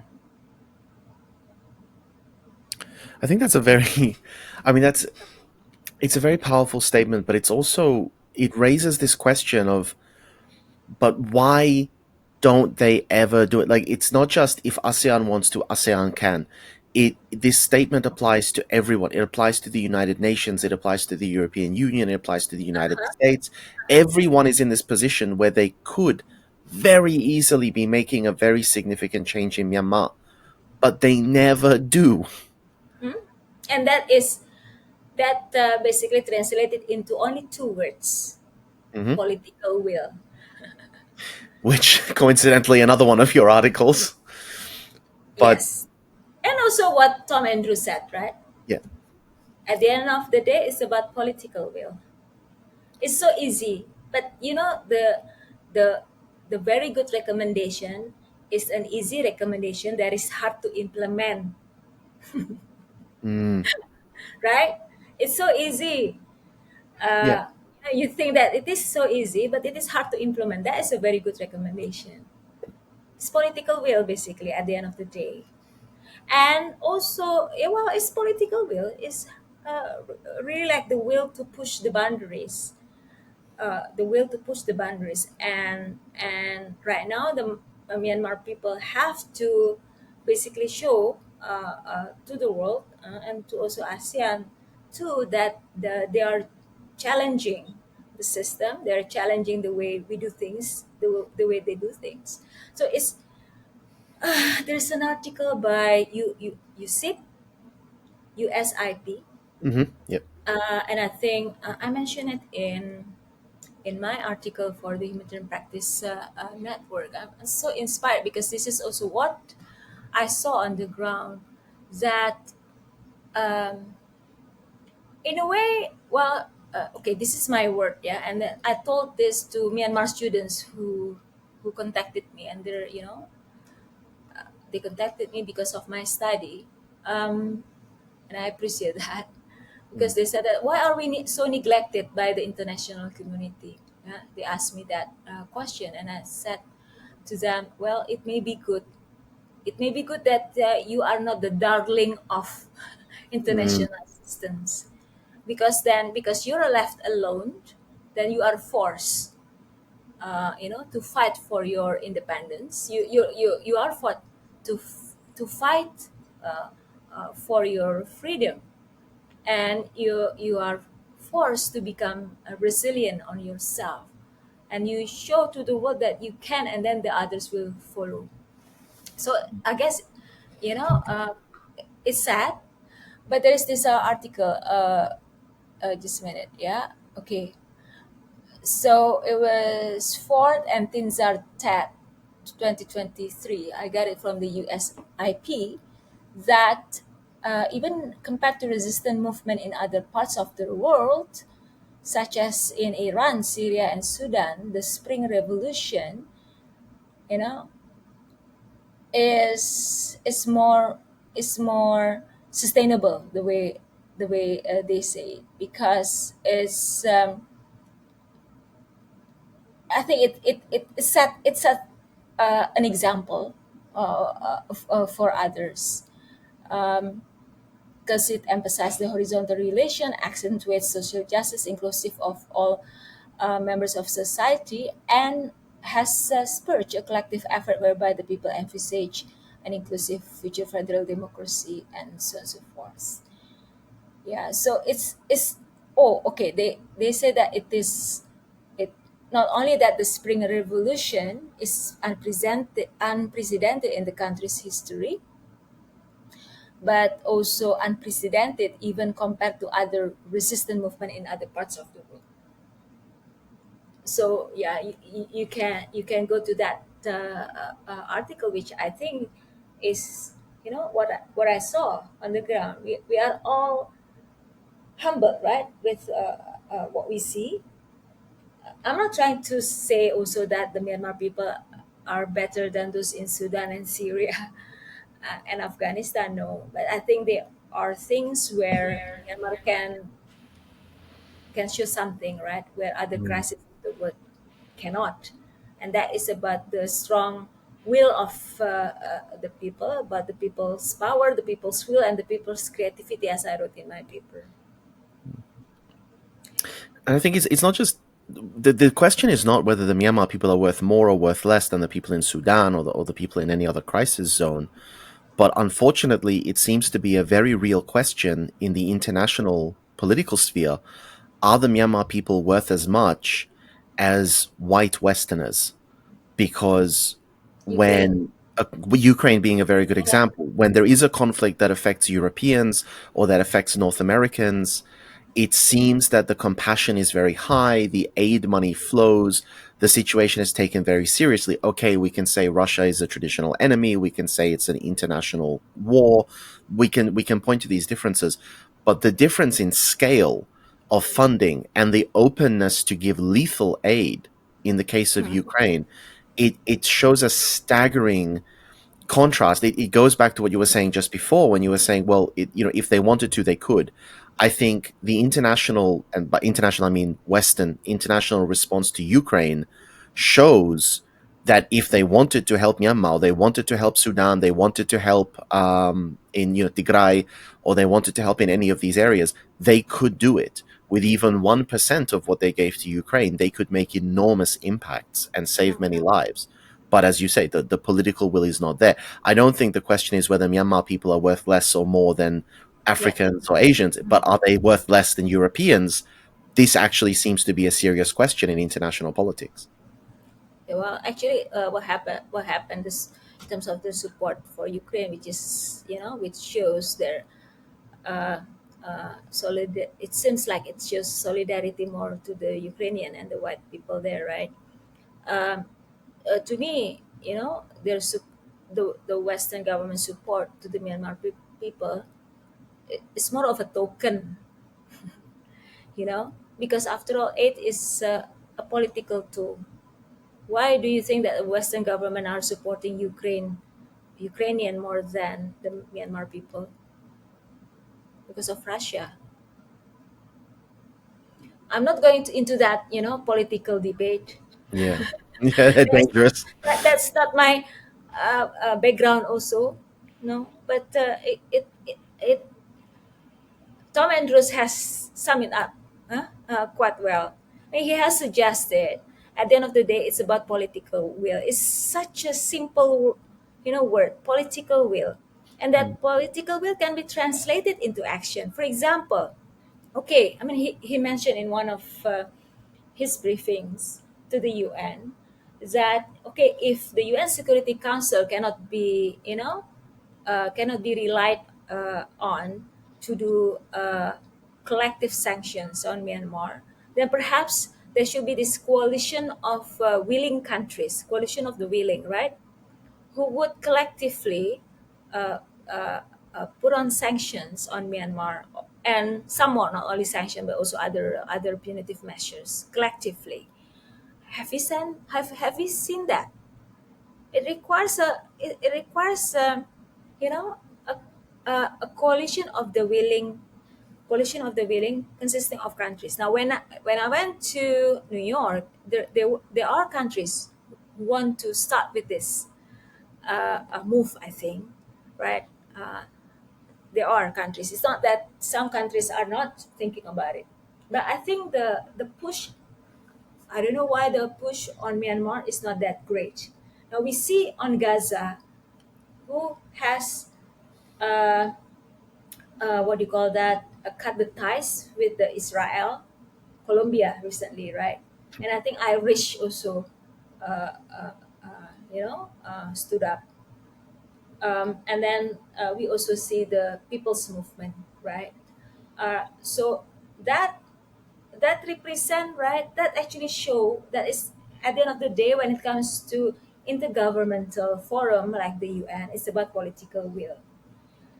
But that political will can also be uh, pushed towards the wall by the people's power. We see this manifestation of people's fire through the climate change, right? The climate change movement. um, there is this new thing called the damage and loss, right? That basically promotes for an equal treatment. So there is a reparation, right? Reparation for countries like Indonesia. Okay, right now we contribute to a lot of CO2, but then because we are still developing, but you're also helping us because we also produce uh, uh, the lung of the world together with Brazil and so on and so forth. So there is this concept of equality and burden sharing. Now, that actually got pushed because of the people's power too, because of the climate movements and all that, and because people feel that we are in it together. COVID-19 too, right? COVID-19 too. Though COVID COVID-19 should have actually pushed for, stronger movements in terms of a change in traditional humanitarian system as well as the multilateral forum, which didn't happen. But I think uh, we should not uh, consider that we should not diminish uh, the strength of the people's revolution, of the people's power.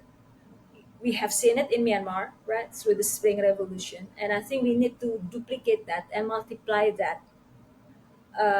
So when it comes to Myanmar crisis, to me, my agenda is not only helping the Myanmar people. There's a larger agenda that I have, right? It's about changing the humanitarian landscape. It's about changing the way ASEAN, works. It's about revamping a lot of things. And again, you may think that, and many people think that you have a wishful thinking, Adelina. You dream high up in the sky. But I will. Okay, this is where I will share a quote, a Burmese quote that I learned from a Rakhine. Demolishing a mountain with the seed of a palm fruit. That is a Burmese saying, right? I asked the Rakhine and I asked the Rohingya, do you think that such a social cohesion will happen in Rakhine State? I asked the diaspora, the Rohingya diaspora, do you think that you'll be able to return to your homeland? Yes, it may not be in my lifetime, but we will return eventually to our homeland because we believe in this saying, demolishing a mountain with the seed of a palm fruit. That's all we can do, right? Trying to do something. In ASEAN, there is a thing, dare to dream, care to share. It's an ASEAN anthem. Have we done that? Care to share? But I think it is also for us to be able to dare to dream, and for me to be able to dream, to have this wishful thinking that we need to, we need to start with this, you know, revolutionary approach for ASEAN and the humanitarian community for them to change. Because every big thing starts with a small step. And we should aim as high as the sky, because if we fall, we will fall among the stars. And that's what first President Sukarno said. Gantungkan cita-citamu setinggi langit, bermimpi setinggi langit, dan jika engkau jatuh, engkau akan jatuh di antara bintang-bintang. That's the Indonesian language. Aim as high as the sky. Should you fall, you will fall among the stars. That's my message for, the young people out there who are now being threatened by the conscription, the forced conscription by the junta. I will end at that. I have nothing else to say. Fair enough. I honestly, I think we've covered a lot here, and I think you provided a fascinating insight into the actual pragmatic problems behind international aid. Like, it's something that is so it's meta. We don't think about it often. We look at aid, we say, well, why are they not giving more aid?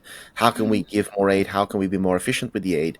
But we need to have these moments where we stop, we take a step back, and we look at the structure of international aid itself. And this is why, like, that book, The End of Aid, is so fascinating, because it doesn't mean the end of support for each other, but it means that maybe the way that we have approached it, and you've been very critical of the historical top-down approach, maybe the way that we've approached aid has brought problems. Maybe we've made aid inherently political, even though we pretend that aid is apolitical, neutral, disinterested, all these sorts of things. We have to recognize that it is not.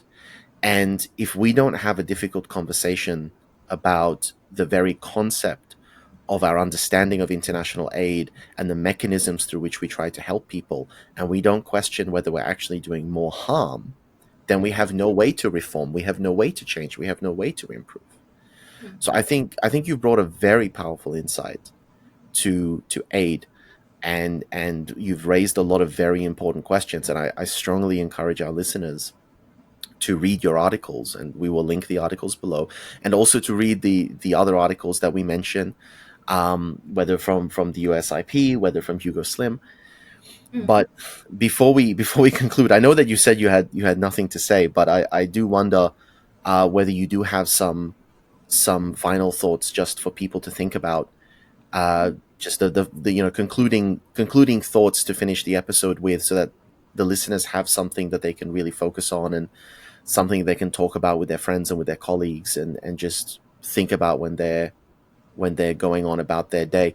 If you do have a message or a thought, I would invite you to share that.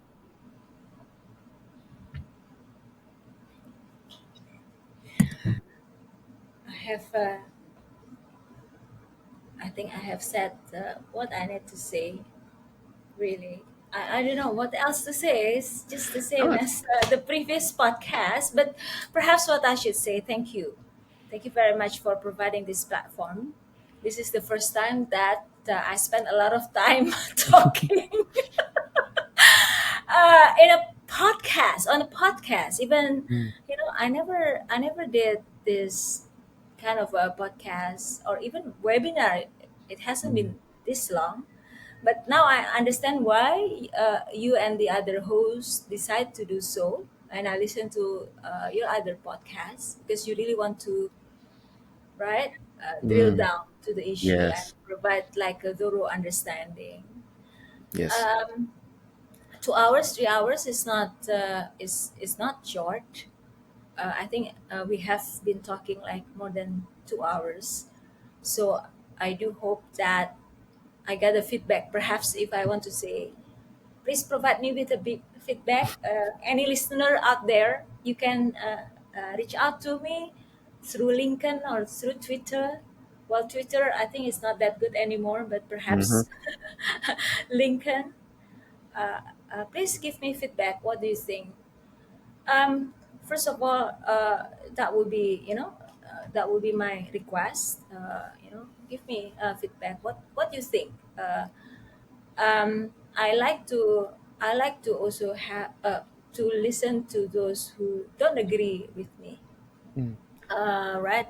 Because that would enrich the discussion because perhaps there are other things that we have not covered, and if you like to suggest on other things that I would need to do through my research, because I do have certain platforms, yeah, where I can advocate for, for this humanitarian resistant or locally led approach.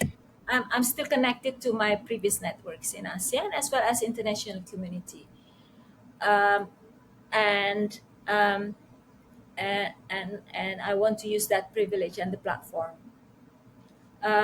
So let me know if if any of the listener want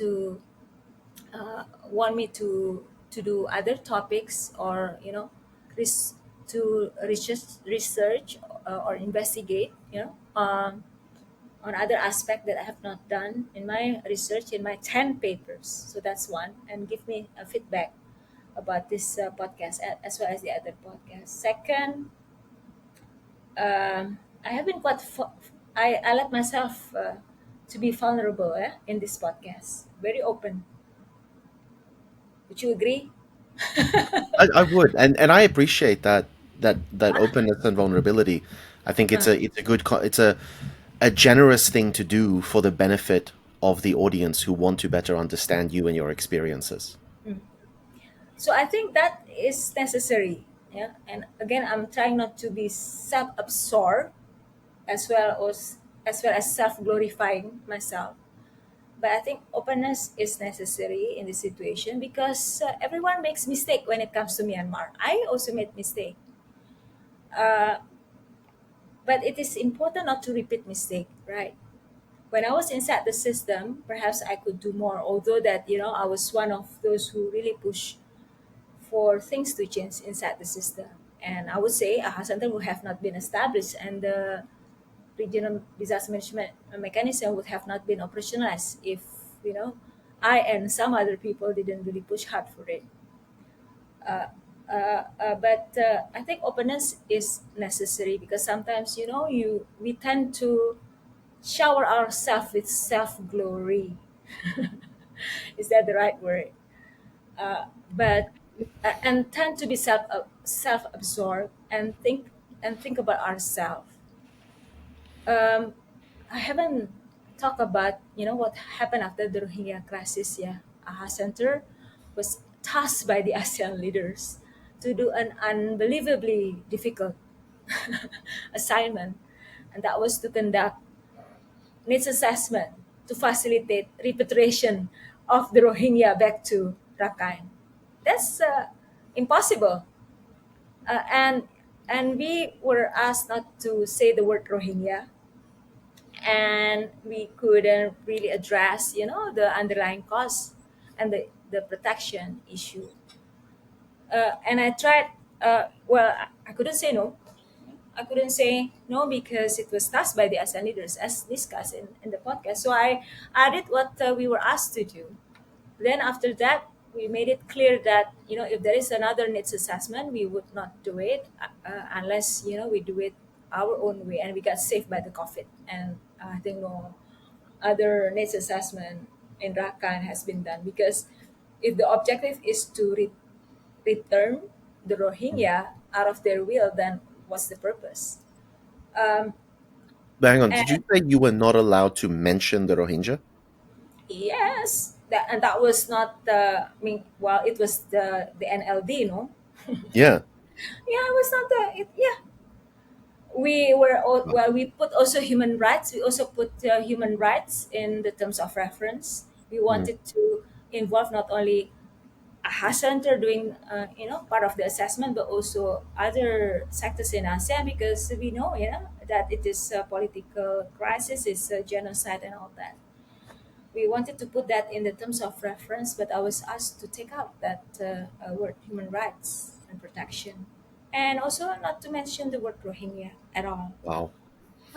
It was so difficult. And I sent my team, I sent myself, yeah, I went to Rakhine State. Beautiful, no? Mm.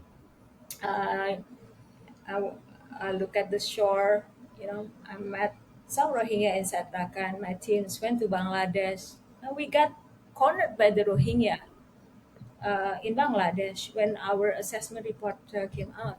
We got hammered by the international community and the human rights activists. Some of them, uh, later on told me that, yeah, I was one of those who hammered you, Ibu Adelina. And then when our report came out, uh, we were criticized by the human rights activists because we we told the government of Myanmar at the time, right, about we focus more on the operational and technical issues. Of course, we could only do that, right, because we followed only what the ASEAN leaders wanted us to do. And I still remember the assignment, word by word, for AHA Center to conduct needs assessment to facilitate a repatriation, to facilitate assistance in terms of repatriation, meaning that, right, uh, that the end goal would be repatriation and how we basically work together to support that. Um, so it's very restricted. Uh, and it was actually the first dilemma when I went to Rakhine.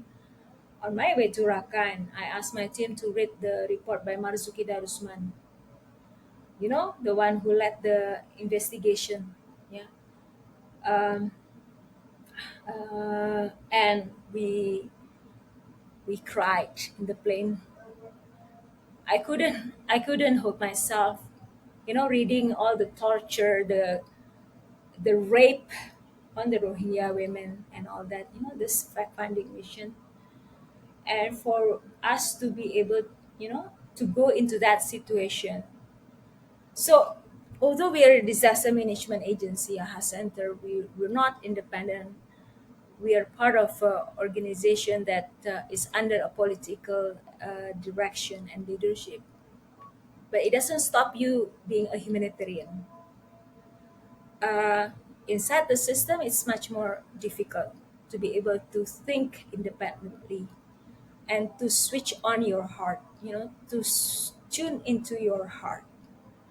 Um, and there's always a start. For me, it was one of the start. I know that it was, you know, ASEAN didn't have a choice, but to task AHA Center because they were ASEAN leaders tried to basically tell the Myanmar government at that time how to deal with this Rohingya crisis, and the only acceptable tool is humanitarian assistance. But that is because Myanmar government back then knew that when they tasked AHA Center, that they would follow the disaster management agreement, that we would have to work with the DGM, the disaster department, and so on and so forth.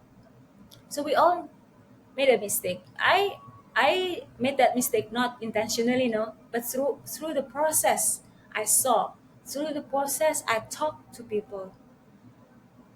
Through the process I questioned the system.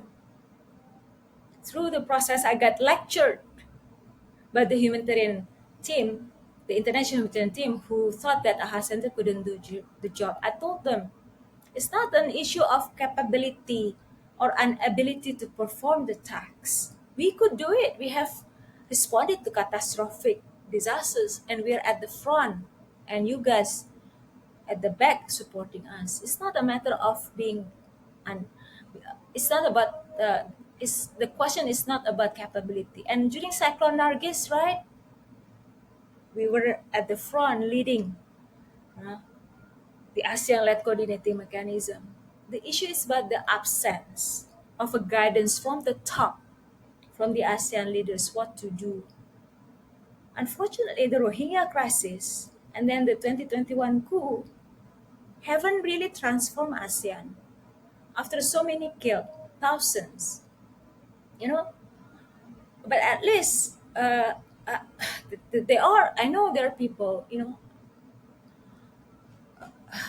Anyway, so when the report came up, I was so frustrated because it was really hard because the report got busted by, got hammered by the human rights activists saying that, Center, you only focus on the technicality. You focus on how you manage the, the camp, um, and and and how to basically, but these are based on the disaster management tools, and of course we're working under the restriction that we're given, right? And then we got hammered, and then some of those activists got me, and then I told them, that you should not blame it on the center. We're just being the victim of our own success. We didn't want this assignment. We have enough things on our plate. I mean, if we have catastrophic disasters one after another, and our mothers, grandmothers, and grandfathers want us to do another thing without even giving us guidance on how to do it, without even protecting us and giving us enough resources. So don't blame it on us. And then, okay, I was so angry with everyone, basically, and I'm really being honest with you right now.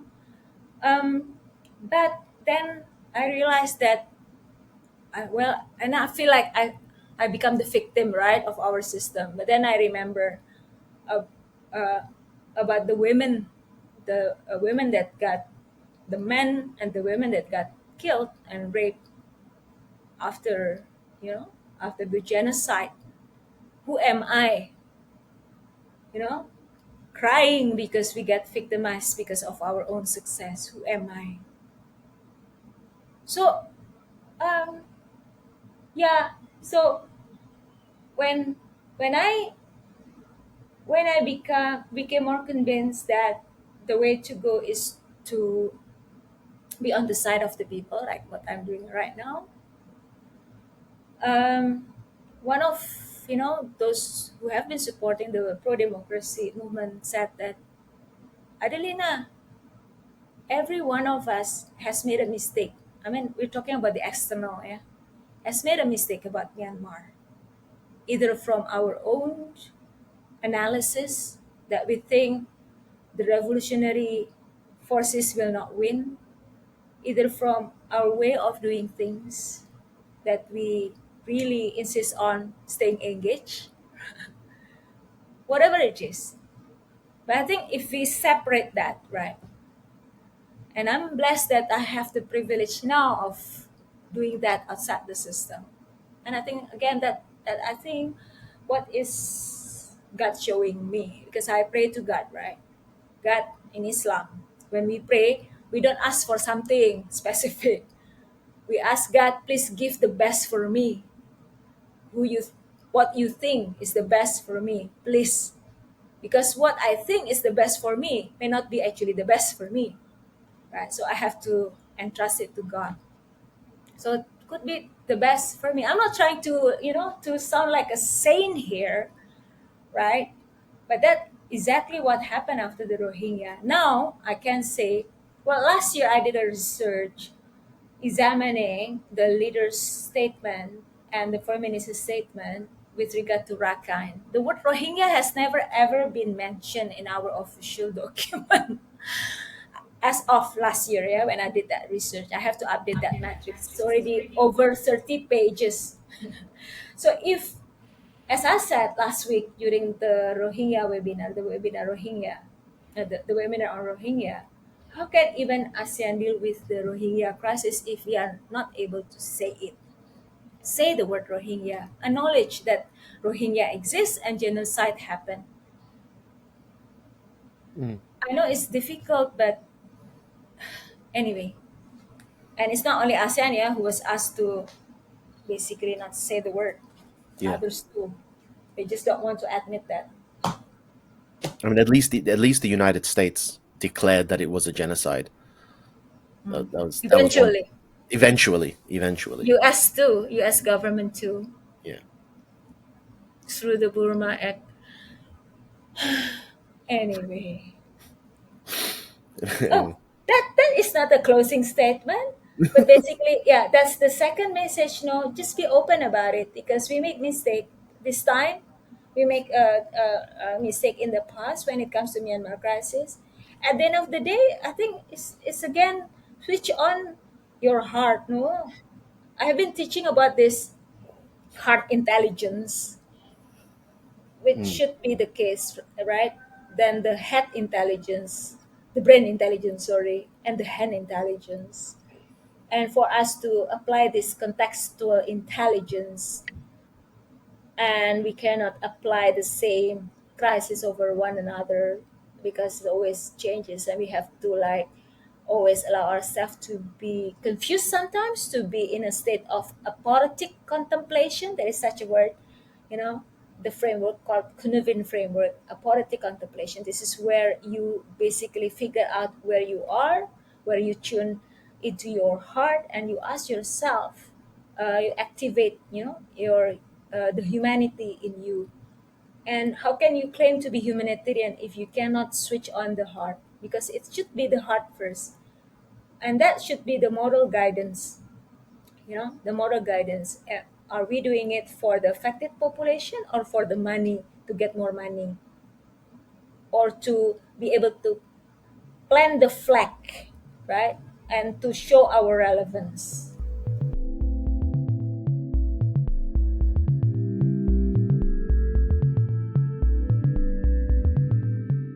We'd like to take this time to thank our generous supporters who have already given.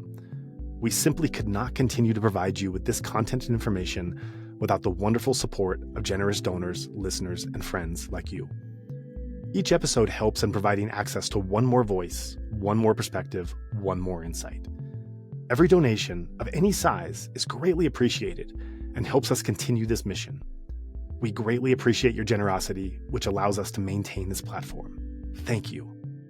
If you would like to join in our mission to support those in Myanmar who are being impacted by the military coup, we welcome your contribution in any form, currency, or transfer method.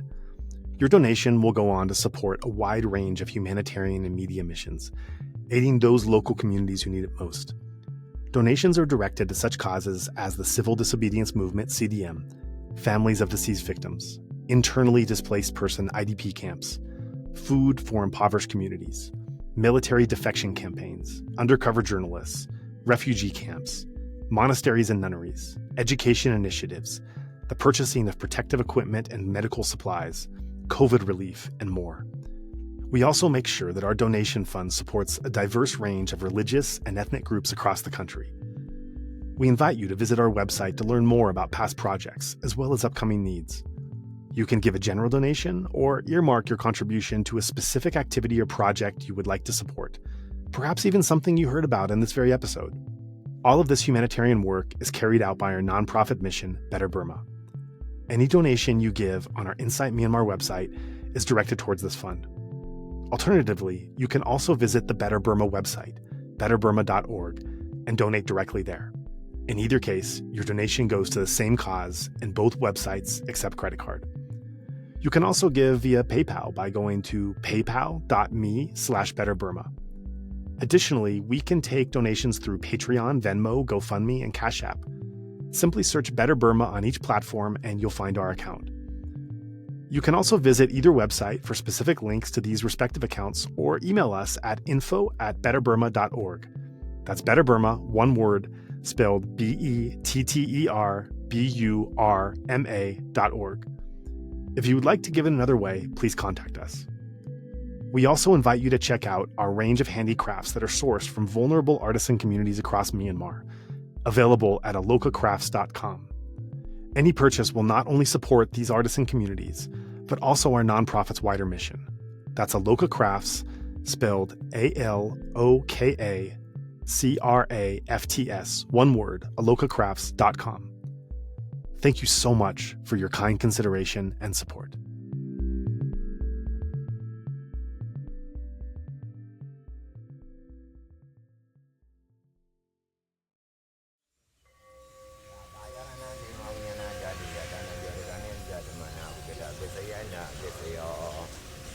Potaba Yarananga Yaunana, Dadu Yadana Ganeza, we got a Besayana, Besaya.